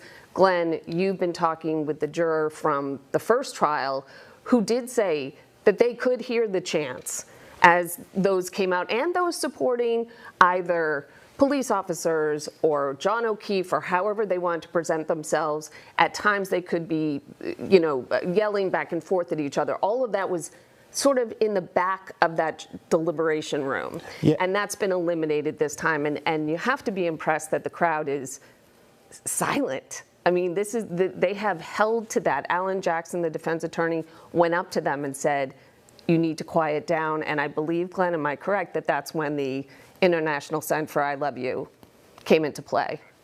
All right, we're going to go inside the courtroom now. We can see that Judge Beverly Cannoni is back on the bench, and she's about to address folks in the courtroom. All right. Let's listen in. I appreciate you all getting back here.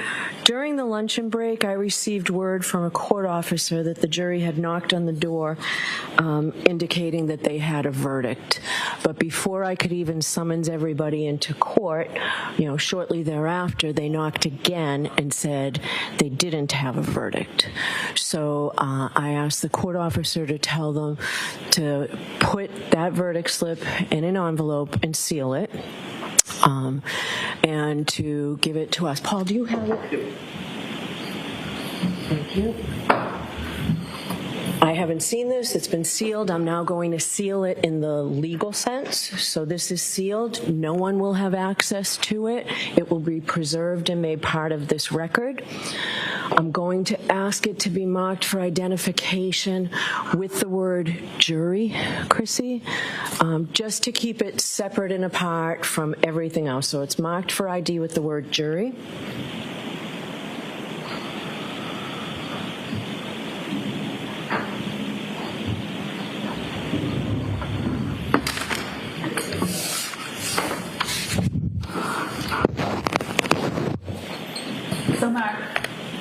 All right. So we do not have a verdict because, as we all know, there is no verdict until it is announced and recorded in open court. So we are still awaiting a verdict. Because it took a while to pull this together, I would ask that everybody remain in the building until the end of the day. So we'll see everybody later. Thank you. Well, I have to say, I can't say that we've spoken to anybody who would have predicted this precise outcome. If just to recap, at least what I heard, and then JC, perhaps you can let me know if this is what you heard as well, because I heard it. My ears are still having a hard time with this. There was a knock at the door in the jury room, and the jury said they have a verdict. They passed a jury slip to the court officer, and then knocked again to say, actually we don't have a verdict. At some point, that verdict was sealed inside an envelope and given to the court. It doesn't even look like it's been opened by the court at this point.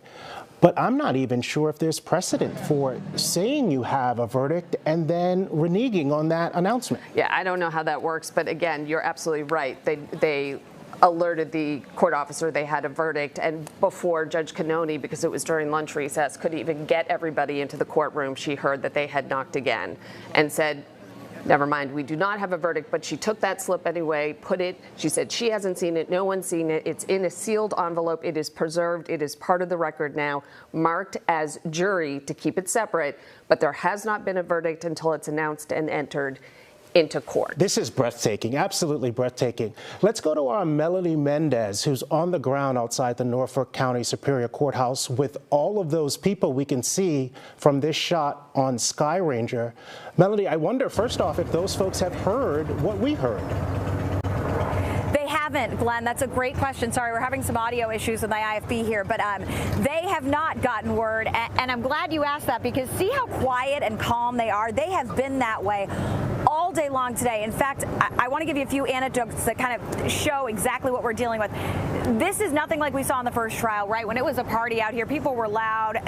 Here, if you hear even one person yell, the whole crowd kind of says, shh, quiet, you're going to get arrested, like the police will come. So they are being very, very careful to stay quiet. That's, as JC mentioned, why we've seen the I love you sign, the ASL sign for I love you, them doing that over and over again. Now, you will hear a reaction from this crowd as soon as word of what just happened comes down. I'm not sure what that reaction will be, but my guess is there will be a big reaction. Now, here's the thing.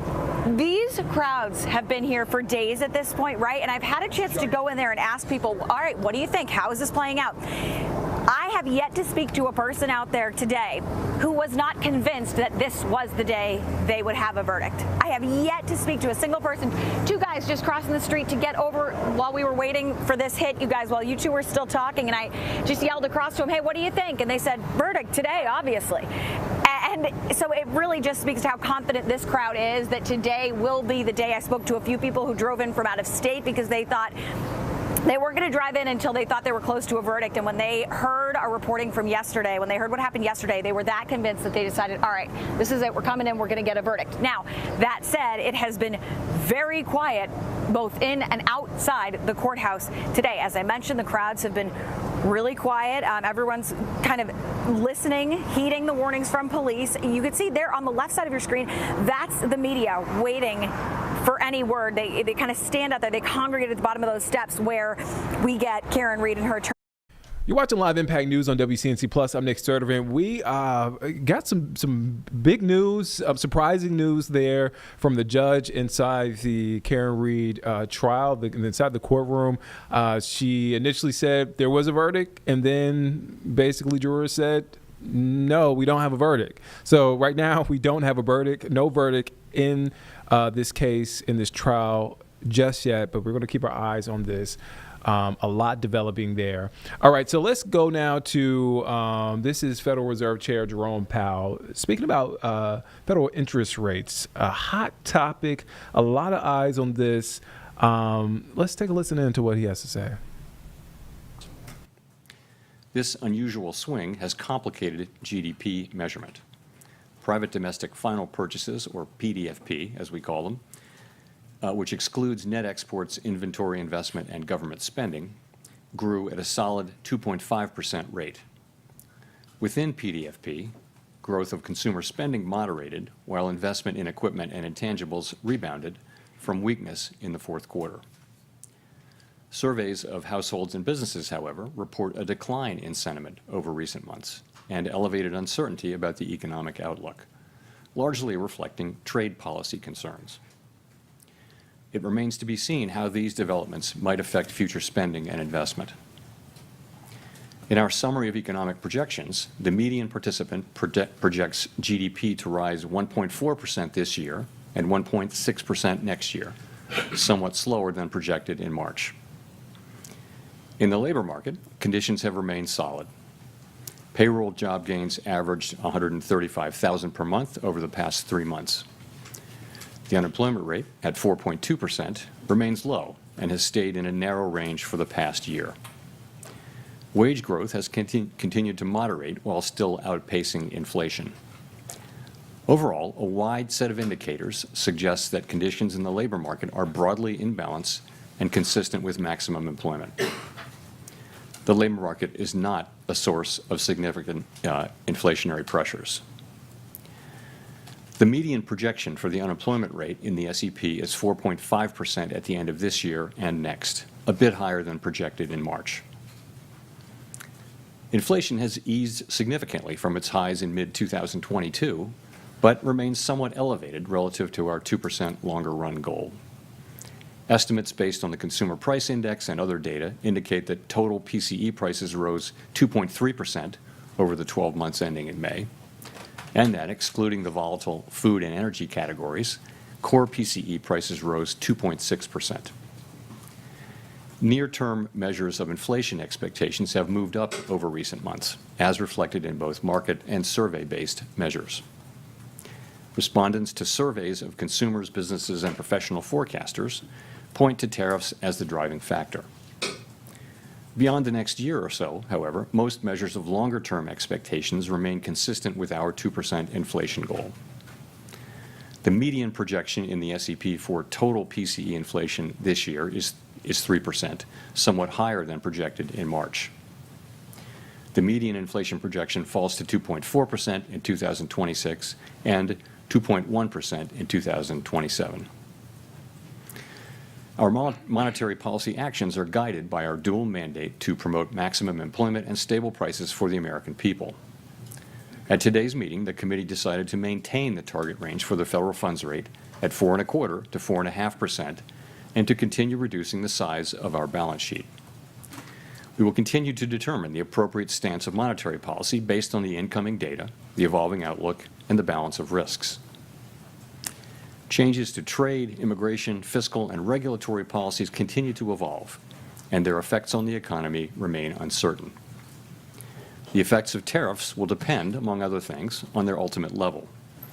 Expectations of that level, and thus of the related economic effects, reached a peak in April and have since declined. Even so, increases in tariffs this year are likely to push up prices and weigh on economic activity. The effects on inflation could be short-lived, reflecting a one-time shift in the price level. It's also possible that the inflationary effects could instead be more persistent.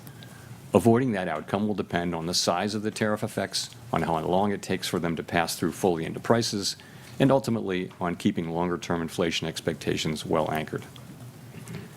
Our obligation is to keep longer-term inflation expectations well anchored and to prevent a one-time increase in the price level from becoming an ongoing inflation problem. As we act to meet that obligation, we will balance our maximum employment and price stability mandates, keeping in mind that without price stability, we cannot achieve the long periods of strong labor market conditions that benefit all Americans. We may find ourselves in the challenging scenario in which our dual mandate goals are in tension. If that were to occur, we would consider how far the economy is from each goal and the potentially different time horizons over which those respective gaps would be anticipated to close. For the time being, we are well positioned to wait to learn more about the likely course of the economy before considering any adjustments to our policy stance. In our SEP, FOMC participants wrote down their individual assessments of an appropriate path for the federal funds rate based on what each participant judges to be the most likely scenario going forward. The median participant projects that the appropriate level of the federal funds rate will be 3.9% at the end of this year, the same as projected in March. The median projection declines to 3.6% at the end of next year and to 3.4% at the end of 2027, a little higher than the March projection. These individual forecasts are always subject to uncertainty, and as I've noted, uncertainty is unusually elevated. And of course, these projections are not a committee plan or decision. At this meeting, the committee continued its discussions as part of our 5-year review of our monetary policy framework. We focused on issues related to assessing the risks and uncertainties that are relevant for monetary policy and the potential implications for policy, strategy, and communications. Our review includes outreach and public events involving a wide range of parties, including Fed Listens events around the country and a research conference that we held last month. We are open to new ideas and critical feedback, and we will take on board lessons of the last 5 years in determining our findings. We intend to wrap up any modifications to our statement on longer-run goals and monetary policy strategy by late summer. After that, we will consider enhancements to our suite of communications tools, including the SEP. The Fed has been assigned 2 goals for monetary policy: maximum employment and stable prices. We remain committed to supporting maximum employment, bringing inflation sustainably to our 2% goal, and keeping longer-term inflation expectations well anchored. Our success in delivering on these goals matters to all Americans. We understand that our actions affect communities, families, and businesses across the country. Everything we do is in service to our public mission, and we at the Fed will do everything we can to achieve our maximum employment and price stability goals. Thank you. I look forward to your questions. Thank you. Colby Smith with the New York Times. To what extent has the more limited impact from tariffs at this stage on inflation changed your view on what the ultimate economic fallout will be from these policies and the timing of when they will materialize in the data? So we've had 3 months of favorable inflation readings since the high readings of January and February, and that's, of course, highly welcome news. Part of that just is that services, core services, both housing services and non-housing services, have really been grinding down toward levels that are consistent with 2% inflation. So that's the good news. We've had goods inflation just moving up a bit, and of course we expect, as you point out, we do expect to see more of that over the course of the summer. It takes some time for tariffs to work their way through the chain of distribution to the end consumer. A good example of that would be goods being sold at retailers today may have been imported several months ago before tariffs were imposed. So we're beginning to see some effects, and we do expect to see more of them over coming months. We do also see price increases in some of the relevant categories like personal computers and audiovisual equipment and things like that that are attributable to tariff increases. In addition, we look at surveys of businesses, and there are many of those, and you do see a range of things, but many companies do expect to put all or some or all of the effect of tariffs through to the next person in the chain, and ultimately to the consumer. Today, the amount of the amount of the tariff effects, the size of the tariff effects, their duration and the time it will take are all highly uncertain. So that is why we think the appropriate thing to do is to hold where we are as we learn more.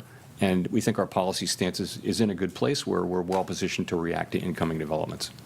So in terms of how we should interpret the rate cuts penciled into the SEP, is this reflecting that there's this expectation that underlying inflation will just stay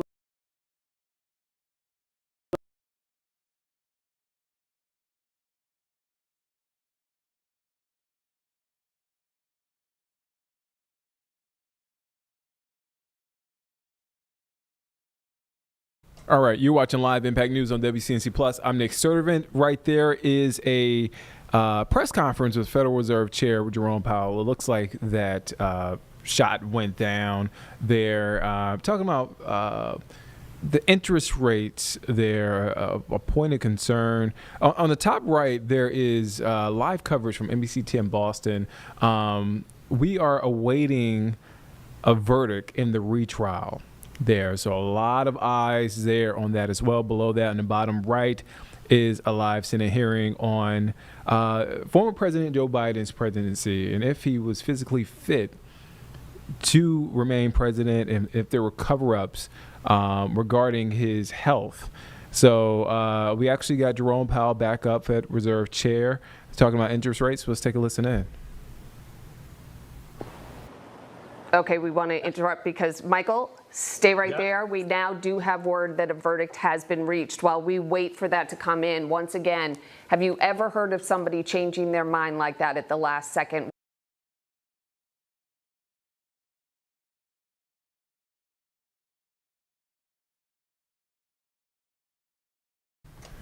You're watching Live Impact News on WCNC Plus. I'm Nick Sturtevant. It looks like that shot froze again. Again, that's Federal Reserve Chair Jerome Powell speaking. It looks like we get the shot back up. Yeah, let's try it again. Let's take a listen in. Inflation moving up 0.3. And by the way, it was a similar move from the December SEP to the March. So that's what you see. You see the effects of tariffs. I think we learned in April, after the March meeting, that substantially higher tariffs were likely. And then since then, the estimates of where the tariffs will be have actually moved back down, although still at an elevated level. So we're adapting in real time. And what you see is an accumulation of individual assessments.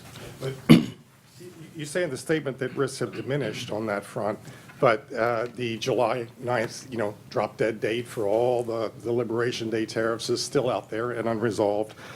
You've got now exchange of missiles between two Middle East adversaries with a possible U.S. involvement. How can you justify saying that risks have diminished?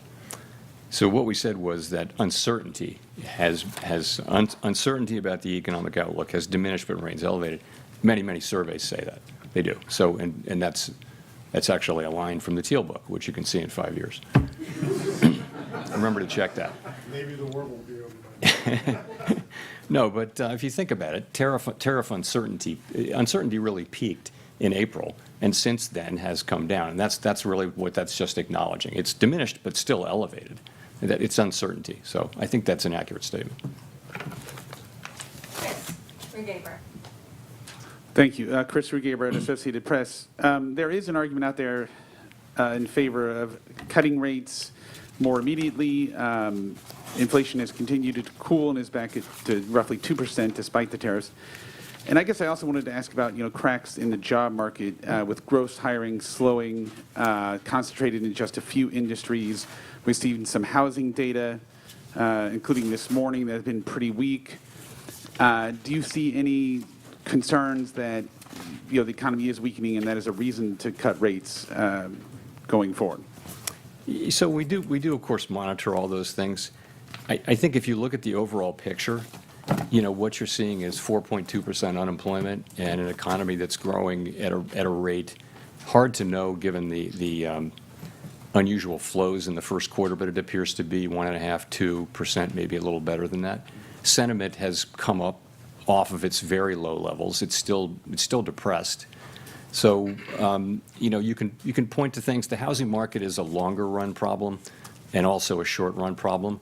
I don't think it's indicative of, basically the situation is we have a longer run shortage of housing, and we also have high rates right now. I think the best thing we can do for the housing market is to restore price stability in a sustainable way and create a strong labor market, and that's the best thing we can do for the housing market. You asked about the job market. Again, look at labor force participation, look at wages, look at job creation. They're all at healthy levels now. I would say you can see perhaps a very, very slow continued cooling, but nothing that's troubling at this time. But we watch it very, very carefully. So overall, again, the current stance of monetary policy leaves us well positioned to respond in a timely way to economic developments, and for now, and we'll be watching the data carefully. Well, just quickly on, given that there are concerns inflation will rise, but there is the alternate scenario that tariffs would create demand destruction and slow growth sufficiently, and that would perhaps keep a bit of a lid on inflation.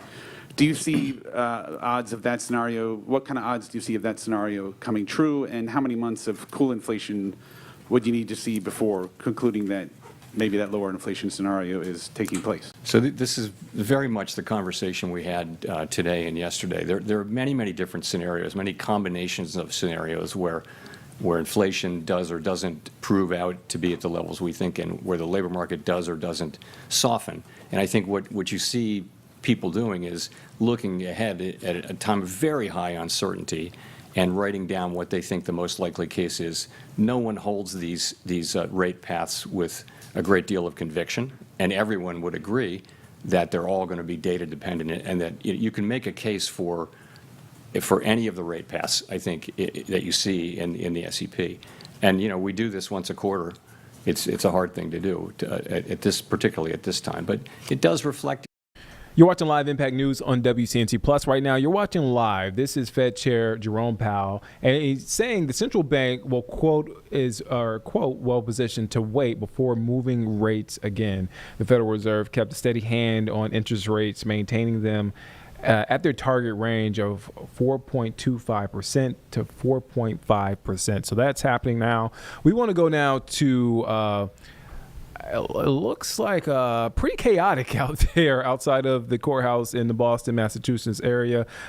Karen Reed murder trial. We're expecting a verdict. Well, a verdict has been reached. We're expecting to hear from a judge soon. The NBC station in Boston, WBTS, is reporting that a verdict has been reached. But as you knew, Nick, and our viewers here on Live Impact News and WCNC Plus know, about 20 minutes ago we were in the same boat, and then they took it back. We heard the judge say, "Hey, we have a verdict," but then a few minutes later, no, we don't have a verdict. So again, according to what James said, according to NBC 10 Boston, a verdict has been reached. We're waiting to hear from a judge. Let's take you in to NBC 10 Boston's coverage right now of that trial as we await to hear from a judge. Glenn, you're right. We're right out in front of the courthouse where they're trying to get it set up so the folks on the other side of the street, they've been here throughout the course of the trial. On the other side of the street, they're going to move these barricades into the center of the street, and then they'll allow the crowd to come up to that point. They've also started to put a line of cars in as well, police cruisers to sort of serve as blockades, and this will be in here and in place when the verdict is read. The folks, as I said, they have been outside here for a couple of days now, and they've been in that location. They've been sort of built up and standing there. They will be able to get a little closer when the verdict does come down, but at this point in time, they're still keeping them back as they get this all set up. You want to take a look down the street a little bit here. You can see some of the media that has lined up. It goes down the street, and also to the right there, you can see the SUVs. Those are the SUVs that Karen Reed and her team come in to the courthouse in and leave at this park there. Of course, they arrived here about an hour ago now, 45 minutes ago, with the whole thing inside taking place. The judge asked them to stay in place in the event that there was a verdict, and of course there has been one, so we're waiting to have that sort of happen and for things to take place. As you can see, folks are starting to move up to the barricades now and line up and get ready for what will be quite a moment when the verdict is read inside. I'm sure we'll be able to hear it out here in terms of the reaction from the crowd, of course. So things are preparing out here. They seem to be going pretty well. State police have done a good job, not only now, but really out through the course of the trial to keep people safe, to get people in and out. They've kept the news media, as you can see, lined up here. The chasing that used to go on with Karen Reed doesn't really happen anymore. We all stand here, and they haven't been speaking anyway, so it hasn't really been that much of an issue. But it will be interesting to see what happens when this all gets resolved and there's a verdict and what happens. Glenn and JC. John Baroni, thank you. John, you were there for the first trial, so we love having you there now for that perspective of the differences and what it will be like when what sounds like an actual verdict, not a hung trial, a hung jury, but an actual verdict will be coming down. Melody Mendez has also been monitoring the situation. And one thing to keep in mind, Melody, is that this is not a local trial anymore. I know it's taking place in a Dedham courtroom, and it's the Commonwealth that is the one that is charging Karen Reed. But there are people around the world that are watching this. And so these moments are big, and I'm sure that pressure is on the officers as well to make sure that everything is handled as you would want it to be on the world stage. JC, you are absolutely right, and I'm so glad you mentioned that because I do think it's important to note. I've spoken to several of the police officers that are out here this morning, all of whom have said they are just trying to keep everything as civil as possible. They want this to go smoothly. They don't want folks to see, one of them, this was a direct quote from one of them, we don't want people to think that we can't handle this and see the fiasco they saw last time. So there is a very clear sense, JC, as to what you just said, that yes, the eye eyes are on this county, this city, this town, and specifically this courthouse right now. I've gotten to know a lot of the court officers inside this Norfolk County Superior Court over the last 8 weeks, and I have to tell you, they are all on high alert, as they have been throughout this whole trial, being so cautious and so careful as to every move they make. They are constantly watching what's happening around them. I do want to give you a little anecdote. I just had a chance to speak to some lawyers out here who were actually inside the courthouse conducting other business. They were here for civil reasons, and they were in the courthouse conducting other business when all of a sudden they said, you got to get out. They were in the middle of their case, and they said, you got to get out. We're evacuating the courtroom. They evacuated the courthouse, excuse me, not the courtroom. Got everybody out of the courthouse with the exception of, obviously, the O'Keefe family, the Reed family, the defense team, and the jurors, and the prosecutors, and they want everyone out. They want to keep this as safe and as pared down as possible inside that courthouse right now. You can see they've moved the barricades forward quite a bit to allow people to get a little bit closer. But, JC, I'm glad you did mention that, because it is very clear that there is this extra law enforcement here, and everyone is just dotting their I's, crossing their T's to make sure everything is done as it should be. No Melody, doubt with a self-awareness of the attention it's getting, yes. I apologize for interrupting. I wanted to ask you. No, it's okay. It's very easy to see the Karen Reed supporters because they have all rallied around the color pink. From your vantage point, yes. Do you see, I don't want to say opposing side, but do you see other messages in that crowd? Because we see the pink from above and from a distance. Yes. You know, a few things. First of all, I have met a few people, and I will say only two, but there are a few people out here wearing shirts and holding signs of support for John O'Keefe and for the O'Keefe family. I did have a chance to sit down and talk to them. You know, how has this been for you? Do you feel the tension that there was last time? And one of the gentlemen told me specifically, no, I don't at all, because he said he feels like he's not being attacked this time, and he feels like everyone is just kind of minding their own business. The other gentleman I spoke to didn't feel the same way. I will say that. He was definitely not thrilled about the Karen Reed supporters that were in the area, but he came out here because he felt like the other side wasn't being represented. I do want to mention, too, I have been reaching out to contacts with the O'Keefe family throughout this trial, JC, for the last 8 weeks, and they obviously do not want to talk to the media, but I've been speaking with one of John O'Keefe's closest friends who didn't want to speak for the family. I've just been exchanging texts with him today, and his comments were that obviously this is, and I'm reading this from my telephone as I speak, obviously this is a stressful time. He doesn't want to speak for the family, but look, it's been 3.5 years. They're just trying to trust the judicial process and hoping that a jury is able to get to a verdict without any outside influence. And again, that person not speaking for the O'Keefe family, but just kind of giving me a perspective as to what his friends and family are going through at this point. And that's something that's been echoed, right, that we've heard his friends and family say previously. They just want justice for John, whatever that looks like, and they want it free of this outside influence. And I think that's part of the reason that the judge and law enforcement and everyone surrounding this case has been so careful to not be chanting outside the courthouse, to not be screaming outside the courthouse this time around. Because as we heard from the jurors the last time, JC, I think you and Glenn mentioned this off the top, that juror said they could hear the crowds outside. They could hear the chanting. And this time that is certainly not the case, at least as far as the chanting is concerned. We'll have to wait and speak to these jurors afterwards and find out what, if anything, they heard from inside these deliberations. But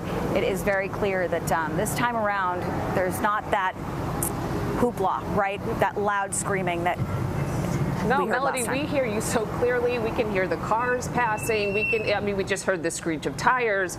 That tells you everything when you think of the size of the crowd, and we can hear that kind of minutia. Yeah, absolutely. And it's hard not to empathize with the sentiments that Melody was just reading, because it has been 3.5 years. And then you get to a day like today when you expect to hear a verdict, and then you hear the fact that actually the jury changed its mind and it doesn't have a verdict. And then you hear again the verdict is reached. So that's where we are right now, all sort of teetering on the edge, waiting for this to come to a close after 3.5 years. NBC 10's Malcolm Johnson is also outside the courthouse. Malcolm, what are you seeing from your vantage point? Hey, good evening, Glenn. I would say this is really organized chaos in many ways. As you just heard and you all mentioned, you were able to hear some of the things in the background as Melody was live reporting there. State police and other first responders have things under control here, no question about it. And I wouldn't say that this is a crowd that is overly frantic or excited. Many of them have a sense of calm about them and anticipation. It's emotional for many of them. If you take a look behind me here, they have set up these barricades on High Street, which is the main thoroughfare here in town. And if we look just past the barricades, you can see many of the folks with their hands in the air, waving, blowing kisses, giving the I love you sign in sign language. And then if we pan off to our left just a little bit, you can see the caravan of state police troopers that are lined up here, and obviously the media. Many media members have made their way here, not just local, but from across the country. So let's give you a sense of how people are feeling this way. If we walk over this way, again, hundreds of people here in attendance. Over this way, you have some of Karen Reed's legal team and their vehicles, their escort vehicles that are here waiting as well. I got a chance to speak with Dedham police officers. If you give us one chance, state police are telling us to get off the road here, so we're going to make our way out of the middle of the roadway. We were going to go and speak to a woman across the street. If nothing else, we can try and show her. Anthony, if we come over this way, we can show her. She's the woman in the white with the pink stripes there, and she's speaking with the Metro-elect police officer there. She's got glasses off to the right. I said, Cheryl, would it be okay if we interviewed you? And so that was our plan to do so, that being before state police told us we could not be in the roadway. You see she's got her hands folded there. We wanted to speak with Cheryl, who's also here with her sister and other family members, because I think the images that you see right now convey the emotion that so many people have here. I said, Cheryl, is it okay if we talk to you? You see she's flashing a smile now. She said, sure, it's fine. I may cry, but we're happy to talk to you. So there is this anticipation, but there is a sense of calm. I think another part of the story that we'd like to tell is I just got a chance to speak with a resident, and she said, we cannot wait for this to be over. She said, yes, we believe and stand for people who want to peacefully protest, but this is a lot. It's burdensome on our town. There are no parking spots. It's interfered with our budget. The police and fire department are utilizing all of their resources. And so I think for those reasons, while we do see people here peacefully protesting, locals are ready for this to conclude. So we'll send it back to you guys in studio and continue to give you all a feel of what things are like here out in the scene just outside of the courthouse. Things are peaceful, things are quiet as we continue to wait to get the response to that verdict. It's such a heavy moment for supporters, whether you're looking for justice one way or another, and whatever this verdict comes in, I keep going back to Peggy O'Keefe. I keep going back to the sadness that no matter what this verdict is, John doesn't come home. They do have a civil suit, no matter what this verdict is, that they will continue with. So their fight, no matter the verdict in this, it appears like that will continue. We'll see how emotions are handled, because it has been 3.5 years. And we know this time, or we believe there's a verdict. They have said they have a verdict, but Glenn, as you pointed out, they handed in a verdict slip just an hour ago that they had a verdict and pulled it back. So our understanding is that this is now the verdict that's going to be delivered. Karen Reed waiting to hear what her fate is, 3 charges, and we'll have to hear whether or not 12 jurors came to a conclusion on those 3 charges. We are now going live to the courtroom.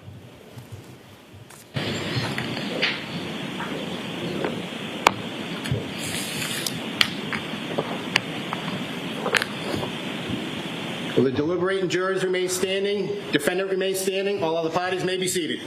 Your Honor, may the record reflect that 12 deliberating jurors and 6 alternates are present? Yes. May I inquire? Yes. Mr. Foreman, members of the jury, have you agreed upon a verdict? Yes. Thank you. May I see the papers? Mr. Foreman, have the verdicts been placed in this envelope and have they been in your presence ever since? Yes.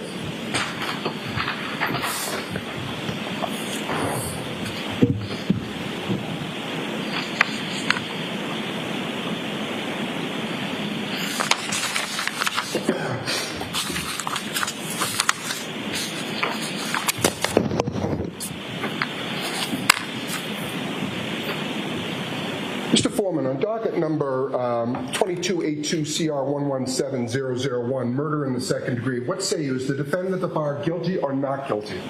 Not guilty. So say you, Mr. Foreman? So say you? Charlotte. No. Do you agree? Yes. Do all of you agree? Yes. Thank you.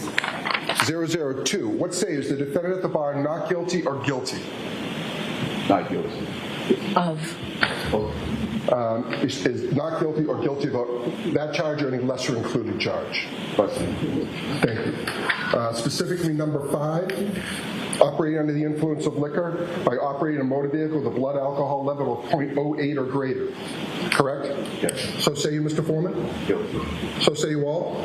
Yes. 003, what say you? Is the defendant at the bar leaving the scene after accident resulting in death? Is the defendant not guilty or guilty? Not guilty. So say you, Mr. Foreman? Yes. So say you all? Yes. Jurors, hearken your verdict as the court records that you upon your oath say the defendant on 001 is not guilty, on 002 is guilty of operating under the influence of liquor, and 003 not guilty. Thank you. All right, jurors, everybody please be seated. Jurors, we thank you for your service. We're going to send you back to service as complete. I'd like to come back and talk to you for a little bit afterwards. So thank you very much. All rise. Call me.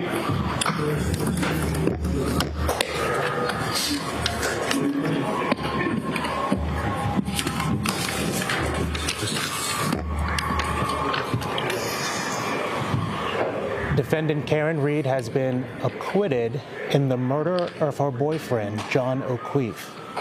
Karen Reed has been acquitted in the murder of her boyfriend, John O'Keefe. However, this jury found that she is responsible, that she is guilty for one of the lesser included offenses, and that offense is operating a motor vehicle under the influence of liquor. Let's listen in again. Found not guilty will be sealed by the Commissioner of Probation by the court unless you notify the Commissioner of Probation in writing within 10 days that you do not want these records sealed.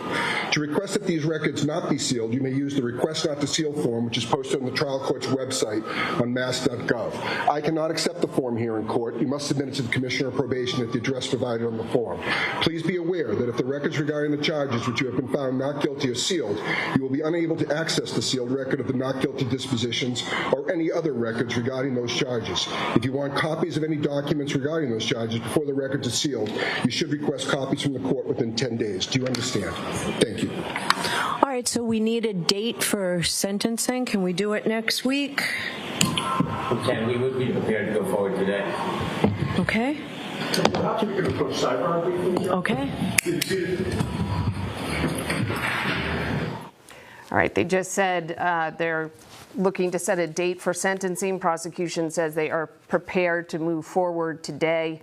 I think the most startling part after we heard the verdict was the volume of the cheers that you could hear right you could hear inside it very clearly. The courtroom. Very clearly, you could hear those cheers. And sentencing, as you mentioned, JC, would be the next step. It probably will happen today. We know from our own research that the offense could be punished up to 2.5 years, but that is very rare for a first offense. Probation is more likely for a first offense, so we'll have to see what the sentencing is ultimately. Looks like there are some things getting worked out inside the courtroom. Let's listen in again. So the standard that everybody else gets on their first time OUI? Certainly. Okay. We ask that you be treated no differently, no better. So I'm happy to do it. Thank you. All right. Thank you all. 1 year probation on docket number 002, the lesser included offense of operating under the influence. 1 year probation. Thank you. The 24D program. Thank you. All rise. Goodbye. So that's it. You heard she's getting what a typical first-time offender would get for OUI, which she is getting 1 year probation. We don't know if there will be a fine. That's the paperwork that has been done, but we can point out here the prosecution didn't fight for more. Judge Cannoni had some latitude there. She could have given her up to 2.5 years in prison. It's uncommon, especially for a first time, but the prosecution could have asked for that and they didn't. The fine is anywhere from $500 to $5,000, and then there's usually alcohol education programs that go along with it. But as you can see, this is a win for the defense team, in that there you see Karen crying and she's hugging her friends and her family. We saw tears in Yannetti's eyes, one of the defense attorneys. We saw defense attorney Jackson hugging the attorney Little, who is there. This is 3.5 years of emotion that is just starting to, I would assume, start to leave their bodies within the courtroom, and then outside the courtroom. Again, the cheers that came down. What we'll look to Sue O'Connell for later is, if you notice, the side where John O'Keefe's family sits, the side where his supporters sit, is empty. And so how they reacted to this, we do not know. But there you can see live pictures of, there you see Mr. and Mrs. O'Keefe, and Karen standing right in front of them in that light blue suit. And she is allowed to leave. She is a free woman. She is on probation. But she's free. Yes, she was, of course, found guilty of OUI, but this is unequivocally a win for the defense. After 2 trials, 3.5 years, 2 trials that took about 8 weeks to complete, this defendant is leaving guilty only of OUI and not the more serious charges that she was facing. We could hear the crowds outside when the verdict was read. So let's go now to Melanie Mendez, who's been outside near those crowds. Melanie, what was that moment like? You guys, the crowds have been going wild, and it's really interesting because it goes up and down depending on who's walking out. So right now you're seeing the media walked out, and they went nuts. Our Sue O'Connell walked out. Now you see reporters from the other stations, national reporters, and they went crazy. Now walking out right now are members of Karen Reed's team, walking out to this screaming. Turtle Boy, as you can imagine, when he walked out, there was an absolute uproar from the crowd. Folks on the Reed team pumping their fists. We haven't seen her main legal team quite yet. And I do want to point out that we saw the O'Keefe family go in the side ramp. My guess is we will not see them coming out. My guess is they will be allowed to go out through a different point of egress. But you can hear them chanting "Free Karen Reed," and they've been in and out of these chants. But Hey guys, we just want to say hello really quickly, and we'll send you back to this riveting coverage of WBTS after the Karen Reed verdict here, found not guilty on most of the charges, except for the OUI charge under operating a motor vehicle under the influence of liquor. As you heard, they sentenced her to what a normal charge would be. So some interesting revelations, but not guilty on many of the charges that were acquitted on second-degree murder. That was the big one that a lot of folks were obviously watching after being retried in the death of her boyfriend, a Boston police officer, that happened in 2022. We are obviously watching House Bill 948 and I believe House Bill 735, which is the one we have been really focused on, which did pass the House today. So House Bill 735 is that bill that talks about, 948, that includes that provision allowing Mecklenburg County to hold that referendum of 1 cent sales tax that needed to fund the transportation projects here in Mecklenburg County. Now, before voters get a stab at this on the ballot, it will go to procedural vote next week in the House before it goes to the Senate, which is the next step, or the next steps, I should say,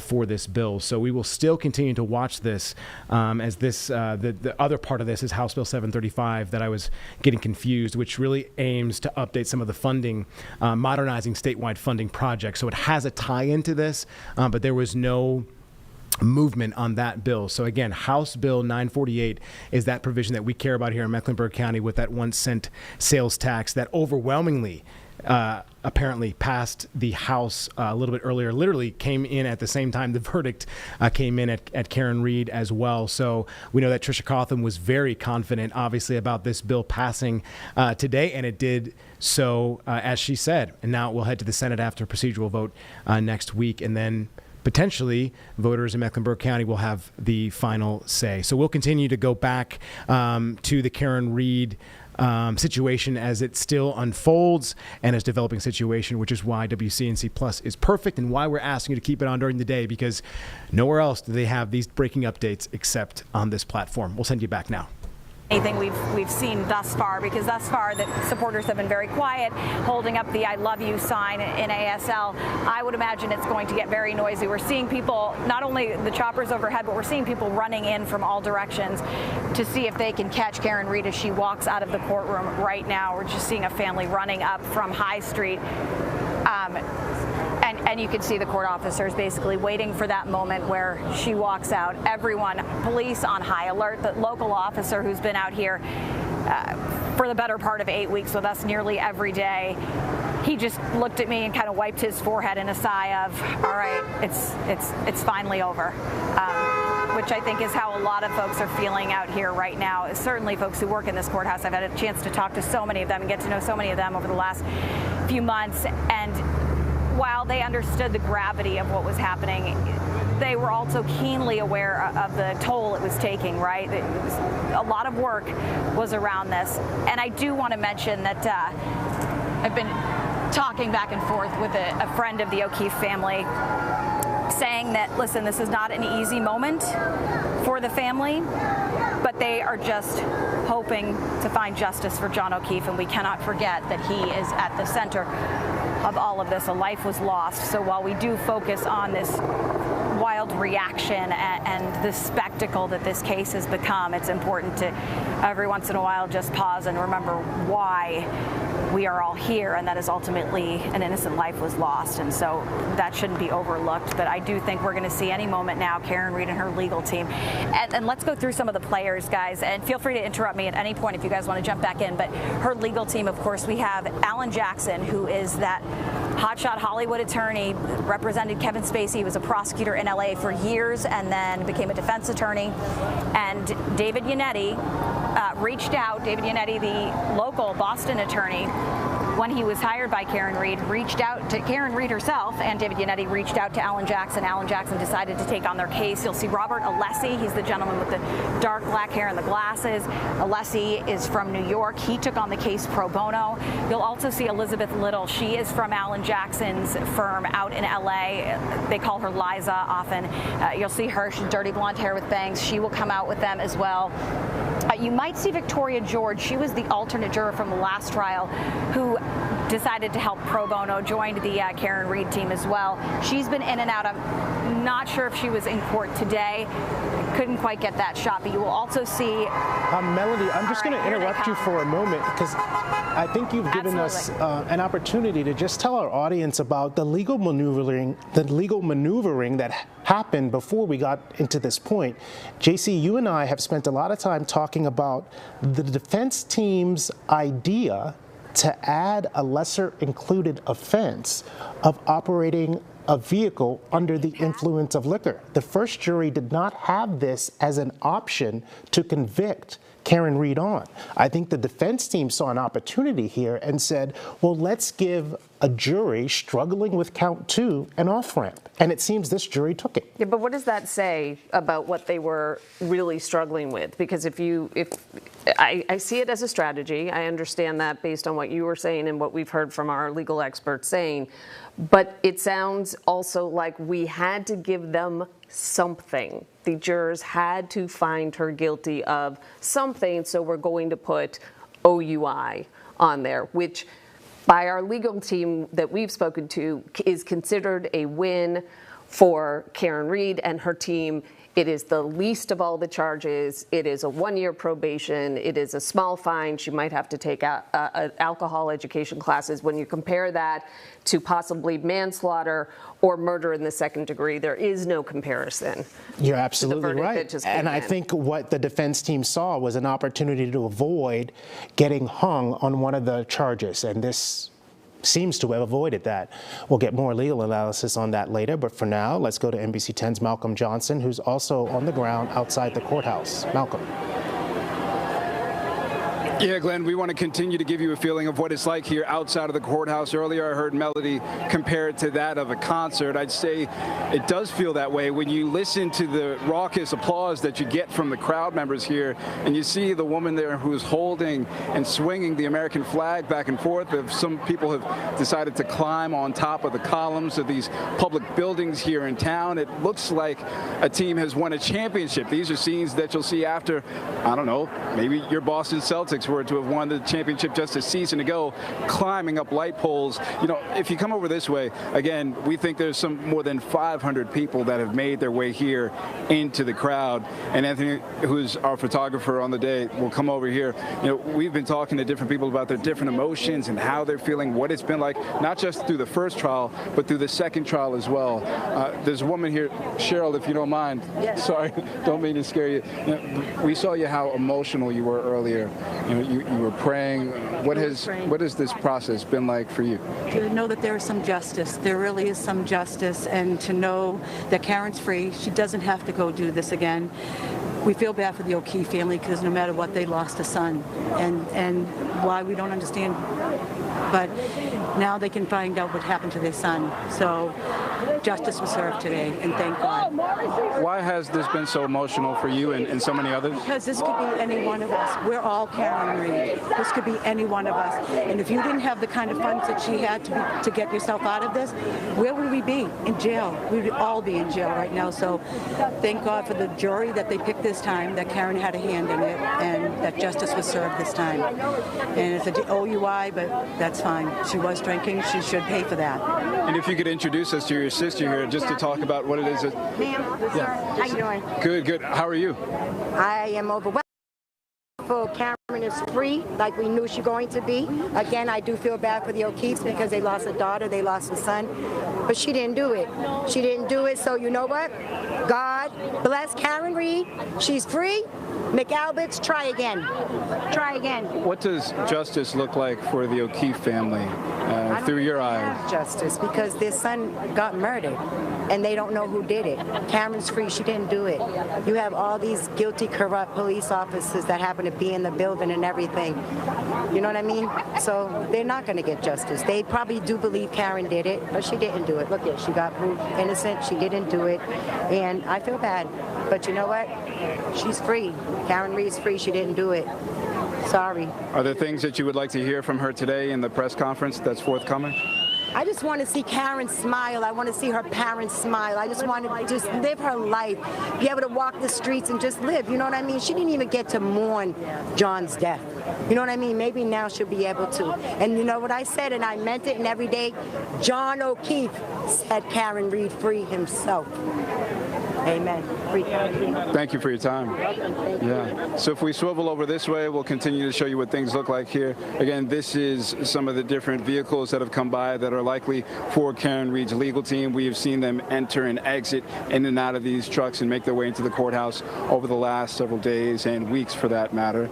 We are still waiting for a press conference to take place here. It doesn't seem that much of anybody has left. As we continue to look at how big the crowds are here, folks are standing by. I think they are waiting to find out what is to be said in this press conference. I think after you go through something like this, if you are a supporter, you want to see it through. And so, yes, we do have a verdict here, but I think they're anticipating what it is that Karen is going to be saying, and that of her legal team as well. So we'll continue to stand by here on scene, but the feelings, very much like Melody said, that of a concert or a championship had been won just outside of this courthouse where it is organized. And you see some of the barriers here that are set up, keeping people at a distance from the courthouse itself and from where we expect the press conference to take place. But we have heard chants of "Free Karen," "Karen is free," and those singing the Star-Spangled Banner.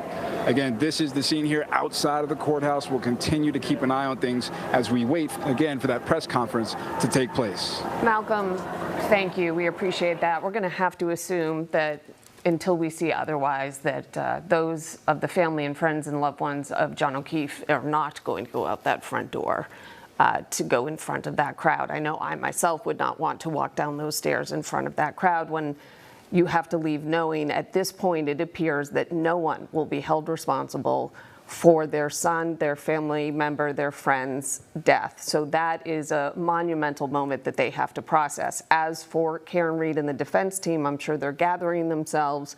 We saw David Yannetti, one of her defense attorneys, with some tears in his eyes. But let's go to someone who was right there at the moment. We have our courtroom insider, Sue O'Connell, who can better describe what that moment was like than any of us. Sue? Well, JC, it was a very stressful beginning of the afternoon when we were called in and told that there was a verdict slip, but then there wasn't a verdict slip, that the jury had come to a decision, but then they didn't. But then we were just asked to wait outside, and they would let us know if there was going to indeed be a verdict. Then we all went in. We were asked to leave all of our bags outside the courtroom. The court officers allowed more press than usual in.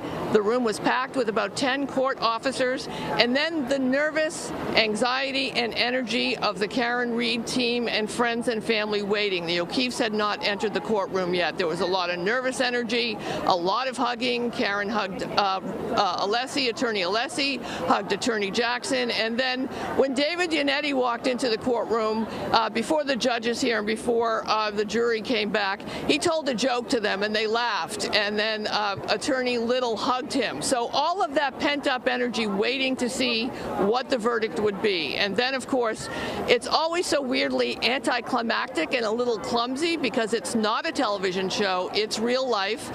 And the foreman said sure at one point when he was asked to affirm the verdict as it was read.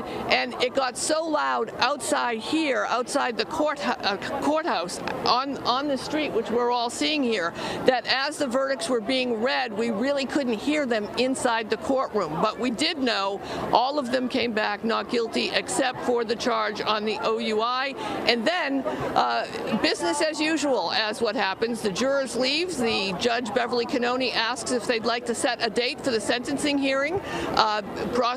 Special prosecutor Hank Brennan said, no, we can do it now. And of course, like everything else in this trial, from beginning to end, both trials, there was a sidebar. So they had a sidebar, and the sentence, again, we didn't hear it because it was so loud outside, but just basically an emergence of crazy energy. The O'Keefe family had left at some point there, and then presses rushed out of there and had to make my way across this street somehow to get over here. But as Malcolm has been reporting, folks are singing the national anthem. I've talked to a couple of folks who wanted to make sure that John O'Keefe is remembered in this. And one person stopped me as I was trying to climb the wall to get up here to say that this could turn into some political action about police oversight. So we'll see what else we have in store. JC, Glenn?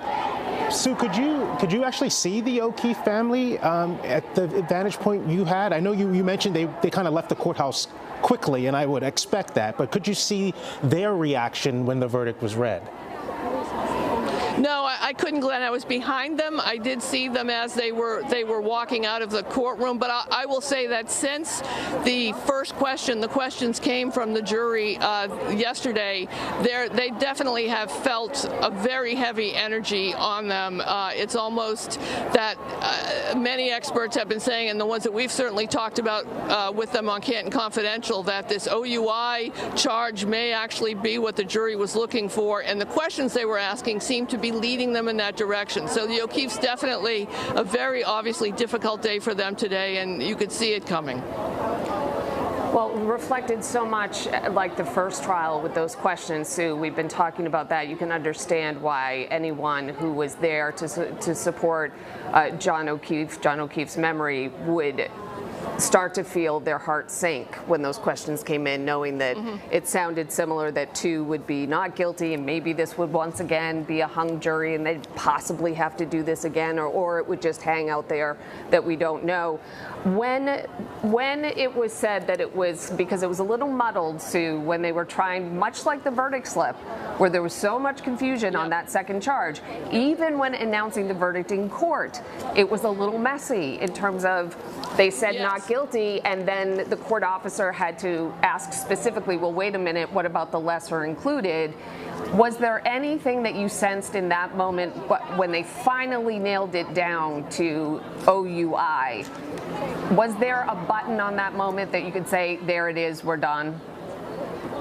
Yeah, I mean, that was definitely it. And I think once we finally understood the manslaughter was not guilty, which is what you're referring to. And remember, this is an opportunity for us to look at our legal system. We're just citizens trying to figure out how to fill out a verdict slip, and it was really difficult to do. Maybe we should do something about it. Just a thought. But yes, it was finally like that. OUI was the final part of it. And I'll say the jurors' reactions. I mean, we have to give our great thanks to these jurors and the alternates. They look tired. They look stressed. A couple of the jurors more on the older side. Remember, this is a young jury. I don't think anybody was over 50. Two of the women on the jury who had taken a lot of notes, they looked emotional and sad. And one juror was smiling, and the others just looked completely relieved. So remember, they had a heavy burden to carry in this, and they're just citizens like you and me. Glenn and JC? You know, we talked a little bit about this last night on Canton Confidential. If this was the result in this trial, the second of two, that there was going to potentially be some political fallout for all of this. You know, somebody had to make the decision to try this case twice, and now I think you could say they've lost them both. Glenn, listen, there's more to this than just the trials. There have been investigations, ongoing investigations, state police investigations, and FBI investigations. There have been millions of dollars spent on in trying to recreate what happened to John O'Keefe, whether he was hit by a car or not. State funds, all of these state scientists work for the state.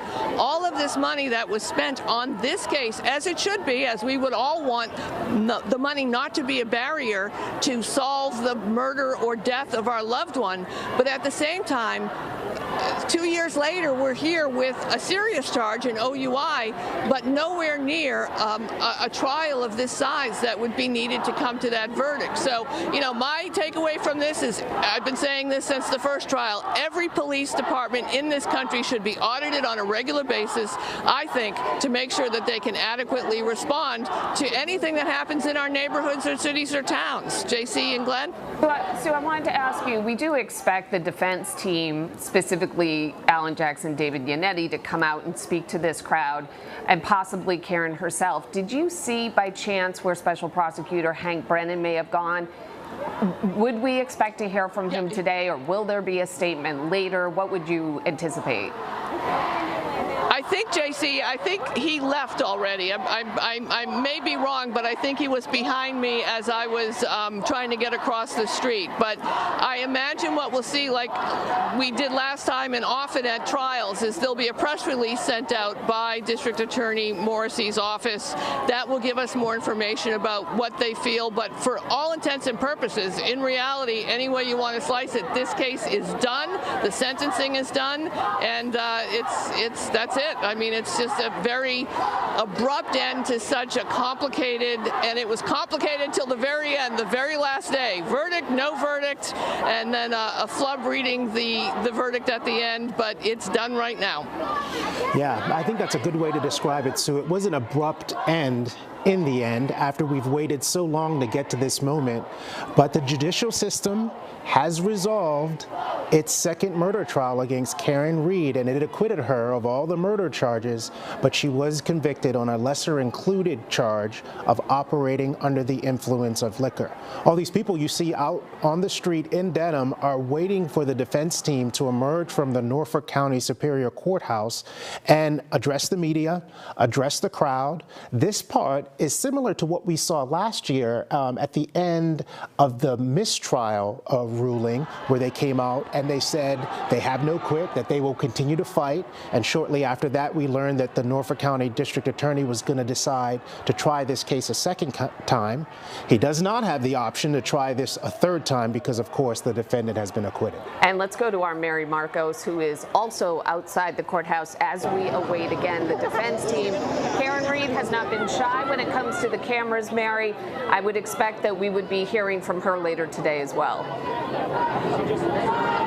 Well, that's what everyone out here is waiting for. They want to see Karen Reed walk through the doors of this courthouse, and they expect that to happen hopefully sometime soon. And while they're waiting, they're chanting. You can see them on both sides of the street. They're on the sidewalk to all the way to the middle of High Street here. They're chanting, "Bev needs to go. Lock up Jen. Where is Chloe, and they, as you guys heard earlier, they're chanting and singing the national anthem. We've heard tears, laughter, people hugging, and we have some people here to give us some reaction. We'll start with you, Bella. What is your reaction to just the result that we've heard here? It's just justice for John, justice for Karen, justice for the Plymouth District County, or Norfolk. It's amazing. It's well deserved. I'm so happy that we got a verdict. We still need justice for John, though, and we need to still investigate as a society, like, what is happening with the police and stuff as we go forward. But I'm happy that we're moving forward toward justice for all. And for the John O'Keefe family. And the people. And Bella and Austin made a point that I heard pretty much all day from everyone we talked to. They say they're here, they're wearing pink, they're shouting free Karen Read, but they also want justice for John O'Keefe. They say that is a big reason why they are here, and that is not lost on any of them today. Back to you guys. Okay, Mary Marcos outside the courthouse, along with throngs of people. I imagine some have even come to the courthouse now knowing that the verdict has been read. But we sort of saw this crowd building over the last couple of days, particularly yesterday when those 4 questions came from the jury, would be the day that we get a verdict from the jury. And that was indeed the case. About an hour ago, they delivered that verdict to Judge Beverly Cannoni, but not without some drama, because when we resumed right after lunch, Judge Cannoni came out and said, well, I was told we have a verdict and I invited you all here to the courthouse, but between that time... All right, some breaking news. Tennessee's Attorney General is speaking after the Supreme Court today upheld Tennessee's ban on gender-affirming care for transgender minors. We'll go to this now as he is speaking live. In self-government, and in a very measured opinion from the Chief Justice, the court resoundingly affirmed the constitutionality of Tennessee's law, said that the Constitution does allow states to make these decisions where the evidence is contested. The states and not the judges should be the ones who decide. And we had the good fortune of defending a very well-drafted bill. It was SB1 and HB1, reflecting the importance that the General Assembly put on this.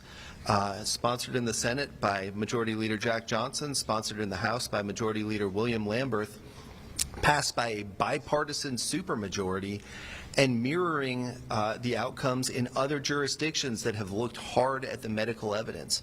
I know a lot of people say this is just political, this is just ideological, but if you look over in Europe, multiple countries that had previously embraced these treatments for kids have, after close consideration of the evidence, greatly restricted or prohibited these treatments. If you look at the United Kingdom, if you look at Sweden, if you look at Norway, these are not countries that have the political composition that Tennessee has, but like Tennessee, they looked at the evidence, they considered the risks to kids and the evidence of benefits, and they decided that this was not appropriate treatment for kids. The Supreme Court recognized that Tennessee can constitutionally do the exact same thing. We'll be glad to take questions shortly, but first, I'm happy to turn it over to Majority Leader Jack Johnson. Thank you, General. Thank you, General Scrimetti. Let me start by just celebrating what an incredible day this is. As I reflect on the events over really the last 2.5 years, slightly over that actually, when Leader Lamberth and I began this conversation about bringing a bill to protect children in Tennessee from these irreparably harmful procedures. We worked with our legal staff. We worked with the Attorney General's office. We thought carefully. We listened to stakeholders about what this legislation should look like. And we came up with a really good bill. We anticipated that we would face legal challenges, and we did. We were sued by the Biden Department of Justice and went through the court system and ended up before the highest court in the land, the United States Supreme Court. And today, the constitutionality of our legislation was affirmed. And when the Supreme Court ruled, as they did today, and handed down the decision, that we do in fact have the constitutional right, the compelling interest to protect kids, we were right and we were just in our relentless pursuit to protect Tennessee's children.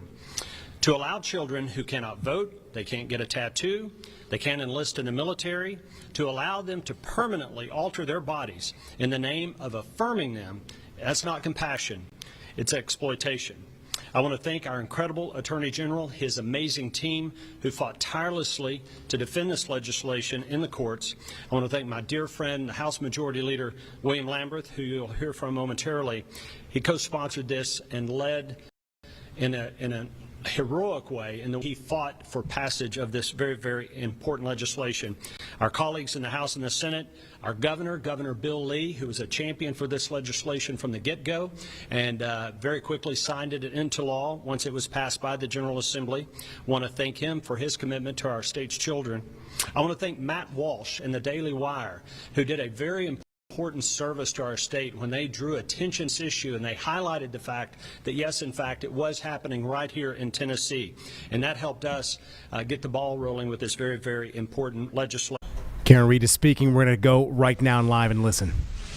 4 years, and the second thing I want to say is no one has fought harder for justice for John O'Keefe than I have and my team.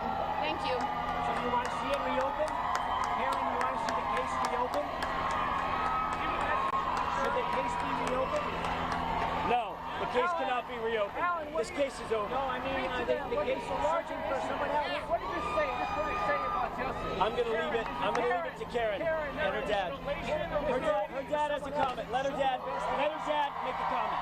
Mr. O'Keefe, what did you say about justice? Mr. Reed, I want to acknowledge the strength of our daughter Karen, the support of the entire Reed extended family. I want to acknowledge the greatest team of attorneys. Our first one that we found was David Yannetti. We added Alan Jackson and Liza Little. Bob Alessi, you know about. All right? It was a fantastic team, but we needed them all to defeat this. We thank everybody for their support from the heart. We love you all of the content providers who help spread the word. Thank you so much. God bless you all. The investigation. Let's do this.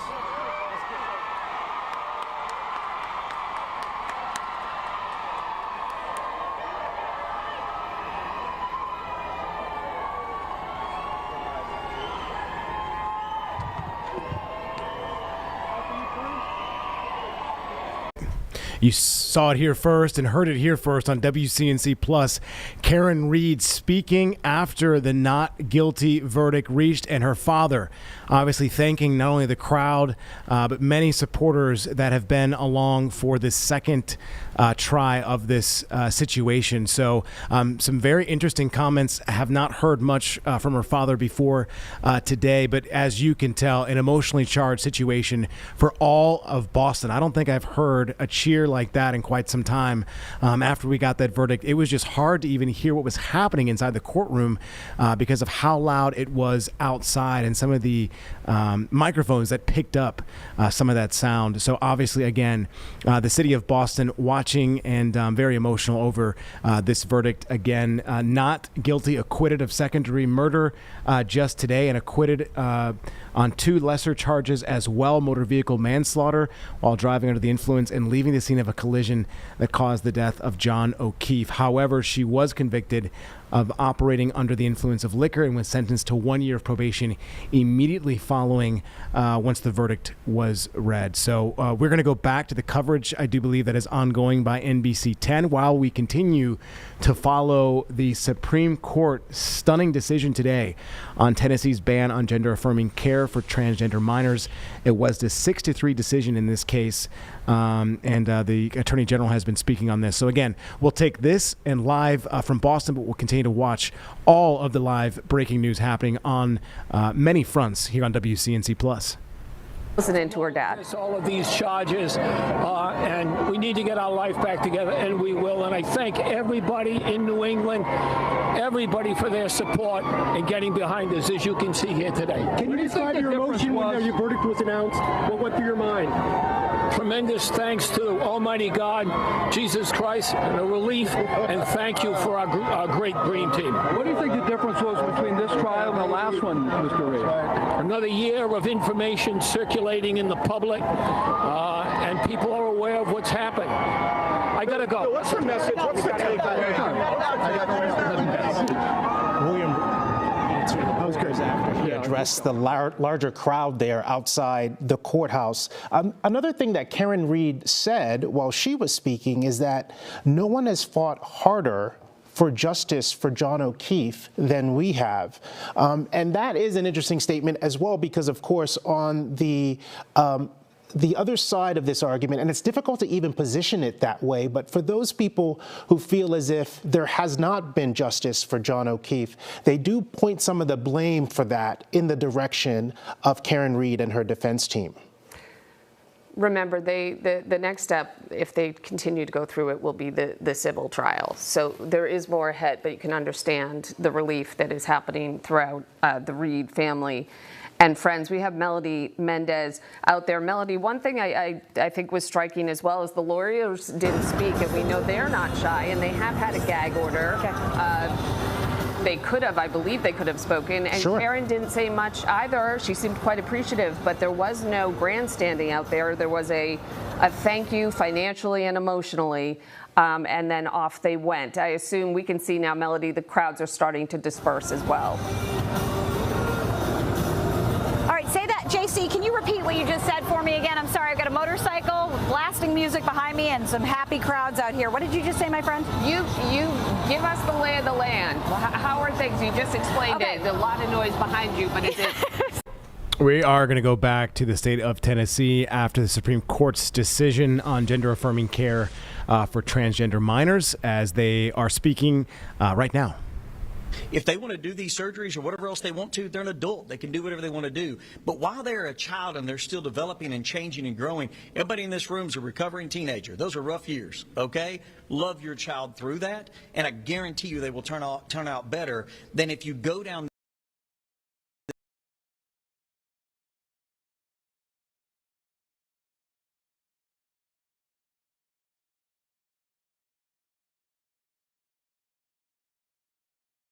All right, trying to get this feedback really quickly. I will explain kind of what's at play here. So again, the Supreme Court deciding today in a 6-3 decision that in this case from Tennessee, effectively, which protects from any legal challenges, many efforts that have gone on by the president and the administration as well, and state governments to try and roll back these protections, especially for younger people, as we just heard that man speaking on, that is at a critical time for these individuals, and this is why they support what the Supreme Court decided today. So we'll go back to some of the leaders in Tennessee speaking now.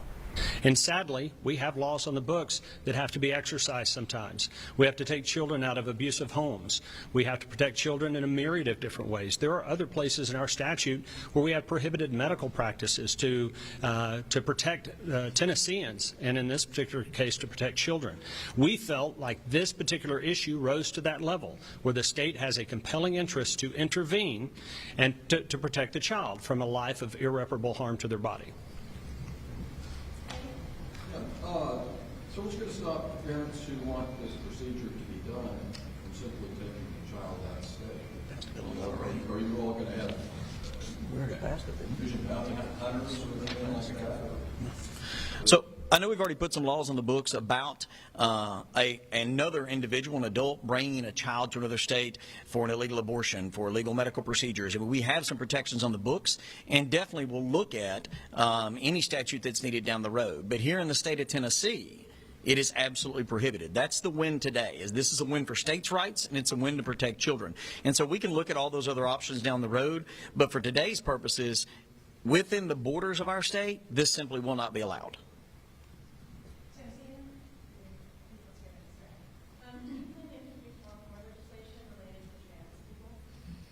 So the legislation we introduced today deals with children. It deals with adults making decisions for children before they're even adults to, again, cut off their body parts or shove chemicals in their body that never should have gone into anyone's body. So that's the decision on today.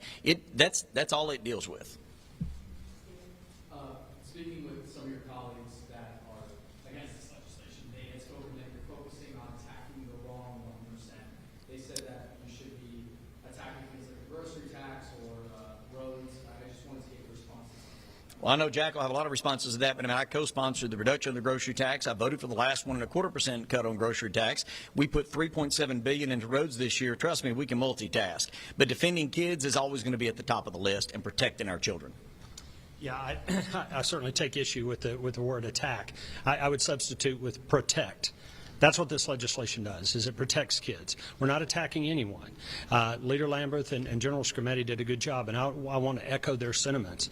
We love our kids, and kids that are going through a difficult time, they need love, they need compassion, they need access to mental health treatment, and we're working hard to make sure that all those things are available as much as they possibly can be. We're not attacking anyone, we're protecting children. Just wanted to ask, in the specifics of this ruling, what all does this block? I mean, if a parent is trying to find some sort of help for their child, are there still avenues minus what has been blocked by this? I mean, all the court decision does is say that Tennessee's law is constitutional. So, I mean, the takeaway from that is that the states which have regulated medical practice for centuries are able to regulate medical practice in this context. I'm sure there will be implications from this in a variety of areas, but it's a very narrowly written case in some respects. It says this is not a case about transgender status. This is not a case about sex discrimination. This is a case about children being prevented from receiving certain drugs for certain purposes. In medicine, if you give someone a drug, you don't just hand them the drug. There's always a medical purpose underlying it, and some drugs are allowed for some purposes and not for others. Matt Rice, the Solicitor General of Tennessee, did a phenomenal job under intense questioning when he was pushed on this by several of the justices of the Supreme Court. And I mean, this is a case about medical treatment. It's driven by debate about medical evidence. Law here prohibits medical treatments in certain circumstances where the legislature heard a lot of evidence that the treatments aren't appropriate. So, parents looking for more guidance beyond that, this is a law regulating the practice of medicine in Tennessee. It is not the one-size-fits-all solution to all questions anybody has about these issues. There's a lot of research to be done. There's a lot of debate to be had. There's a lot of litigation undoubtedly to come. Provides more clarity than the Supreme Court's given in the past. It affirms the Sixth Circuit's decision in this case, and it lets us know that where there's a debate about medical evidence, the legislature is able to act and is able to take these steps to protect kids. We have time for 2 more. I spoke with someone who, before this law went into effect, got some of this gender affirming care when they were 17. They said it was life-saving for them at the time. What would you say to that? Well, again, it's pretty clear what the law says. I mean, you can't cut off body part perfectly healthy child. You can't experimental drugs into their body that are going to change them forever. You just can't do that to a child in this state. You can make sure that they get mental health treatment, just like the general said, and what Leader Johnson said. You can make sure that they get, get the love and protection that they need and deserve as a child. It's a bizarre argument to me that the left just try to spin here is that somehow a 2-year-old can decide that they're the wrong sex. Oh yeah, some of them out there love to say, well, at any age, a child can just decide that they are going to be a different sex. These are children, for God's sake. Let them play, let them learn to read, let them learn math, let them go to school, enjoy time with their kids. Leave the social experiments out of it for our kids.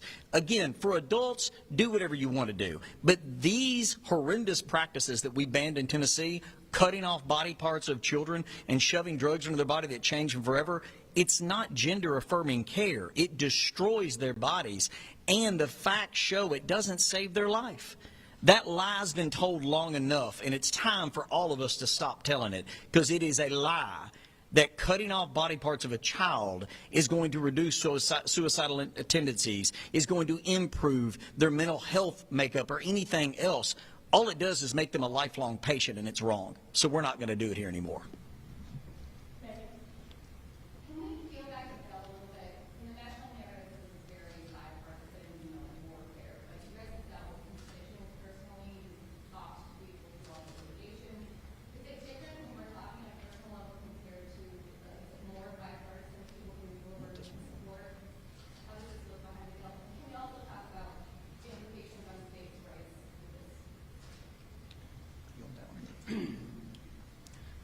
probably all going to want to chime in on this one. So in terms of interactions I've had with the community, with constituents, I rarely have I carried something that seemed to be so controversial that was supported by such an overwhelming majority of my constituents and people across the Tennessee, Democrats, Independents, Republicans.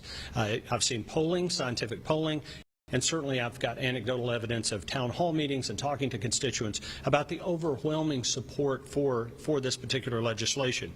We had lots of conversations. We had testimony from people that were opposed to this legislation, and that's how our process worked. I think we were very thoughtful about it. We took great care and time to make sure we were contemplating every possible aspect of this. We talked to countless medical providers, medical practitioners who had differing opinions on this. So we went through a very thorough and deliberative process.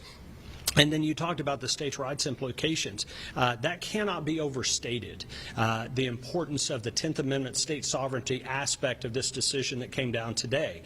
Because regardless of how you feel, I hope you would agree that these are decisions that shouldn't be made by unelected, unaccountable judges in the federal court system. These are decisions that should be by your elected representatives as we make most of our decisions. That's how the process worked. It was challenged, and I'm so grateful to the Supreme Court and grateful for the General Scarametti and his team for defending this legislation, because yes, I very passionately believe in the policy that we passed, but equally I'm excited about the impacts and the affirmation of our state's rights as a sovereign state to be able to make these decisions.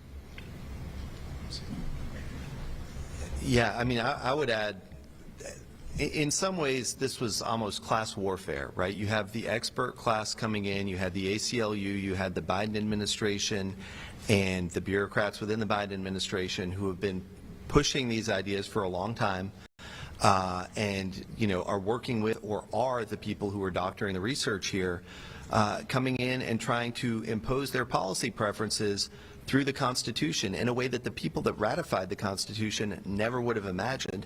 If you just look at the asymmetry of resources case, when the suit was brought, I think there were about 30 attorneys on the other side. We had the ACLU, we had Lambda Legal, we had the Justice Department. Lambda Legal has apparently raised $285 million off of this case since it went up to the Supreme Court. We had a pretty scrappy team of about 7 attorneys. Some of them are here today. They worked really, really hard here, fighting to allow the people of Tennessee to remain a self-governing people. And that doesn't mean that we're not going to have disagreements. It doesn't mean that we're all going to get on the same page. What it means is we have a mechanism for resolving our disagreements that doesn't involve somebody co-opting a medical association and then inflicting their will on everybody else. It means that we have debate. It means that we have a legislature that hears evidence, that disagrees about it. If evidence keeps coming in and they got it wrong, we can continue to have those disagreements. I mean, I think what we've seen is pretty conclusive to date, but it is not a door that is slammed shut. If there is some radical change in the evidence out there, had this case resulted in constitutionalization, there would be no mechanism for the people of Tennessee to change their mind. There would be no mechanism for them to revisit the decision. But because we live in a representative democracy where the courts have an important but limited role, the Supreme Court said this is a decision for the people of Tennessee through their elected representatives to make, and they gave the same choice to every state out there. Now, obviously, the federal government may have a role to play here as well, and I'm sure if it does, there will be immense litigation resulting from that. But for the time being, each state and the people of each state and their elected representatives are able to grapple with these issues, are able to look at the evidence, are able to decide for themselves through established mechanisms what the law is in their state. And that is a beautiful thing. We don't need a country where people are told what to think. We are a people who decide what we think. We decide collectively, often with spirited disagreement, what the law is going to be. And this decision makes sure that we are able to continue pursuing self-government in the way that we as a nation have for almost 250 years, and that the people of Tennessee will be able to have these debates and reach their own decision. Last thing I'll say on this is, I mean, look, the crazy liberals in New York and California don't run Tennessee. Okay, we've got a lot of really common sense Democrats and Republicans that voted for and supported this bill. And there's a number of Democrats that I served with that would come to you and say, well, man, I really wish I could vote in favor of this, but my party will eat me alive. It's time for this to stop being a partisan thing and it start being just about kids and families and Tennesseans. And so we're going to fight at the ballot box to make sure that we elect folks that are going to protect our kids and protect common sense, and are going to fight for that. And we're going to fight in the court system, too, because we've got General Jonathan Scrimeti and Matt Rice and their whole team. And I'll tell you what, I'll put them up against any team out there on their worst day against the other team's best day. Today was a huge win. I appreciate y'all being here. But to be clear, it's a win for Tennessee, it's a win for Tennesseans, and it's a win for the children in this state because they'll be protected from this liberal crazy crap. So I appreciate y'all coming. Is that it for today? All right, thank you. Thank y'all.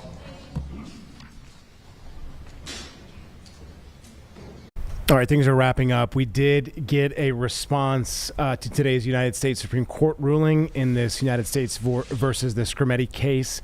The North Carolina Treasurer, Brad Briner, released this following statement that likens what happened today, the upholding of the Supreme Court decision, likening it to what's called Cato versus Falwell, which stems from the exclusion of transition-related medical procedures and medications from the state health plan's health benefits coverage dating back to the 1990s. So in this lawsuit, it was filed after the transition-related medical procedures and medications were returned to the exclusion list, which in 2016, the plan was that the Board of Trustees, out of concern about proposed federal regulation, they effectively provided coverage of these benefits on a temporary one-year basis by opting to not enforce the exclusion. So coverage of these benefits ended after the conclusion of that year in 2016, reverting to the way things had been for nearly 20 years. So the treasurer is saying, quote, the court's ruling in Tennessee's equal protection case upholds our arguments in the long-running Cato versus Falwell case here in the state of North Carolina. He goes on to say, in its simplest form, this case has always been about ensuring that the state health plan can conduct its business in a manner that best serves the members of the plan. He says in this that he's thankful, we are thankful that the Supreme Court has affirmed the ability of the plan to do just that. Now, the exclusions list that I was talking of are commonplace in most insurance coverage plans. Lists include procedures and medications to your health plan they will not pay in an effort to try and ensure that members receive high-quality care and maintain affordable health coverage. So today, the decision, based on the decision in this case today, it is expected now that the Supreme Court will issue an order in the plan's appeal in the Cato versus Falwell case, reversing the decision of the Fourth Circuit Court and remanding this case. So we'll see. This could change things in North Carolina, which is what seems to be what this statement is saying, that the Supreme Court may look at this again. So this ruling affirms the state health plan of North Carolina, as we were saying, that has the authority to manage these benefits in line with its members' preferences, which is kind of what the Tennessee state was asking the Supreme Court to have a decision on. So again, this is a decision that is going to reverberate through not just North Carolina and Tennessee, but other states, because there are other laws on the books that look at this. And again, there's been a lot of interesting discussions on this debate, which finally the Supreme Court has decided here in Tennessee. So I'll go back over that decision, which was a 6-3 decision in this case from Tennessee's perspective that effectively protects legal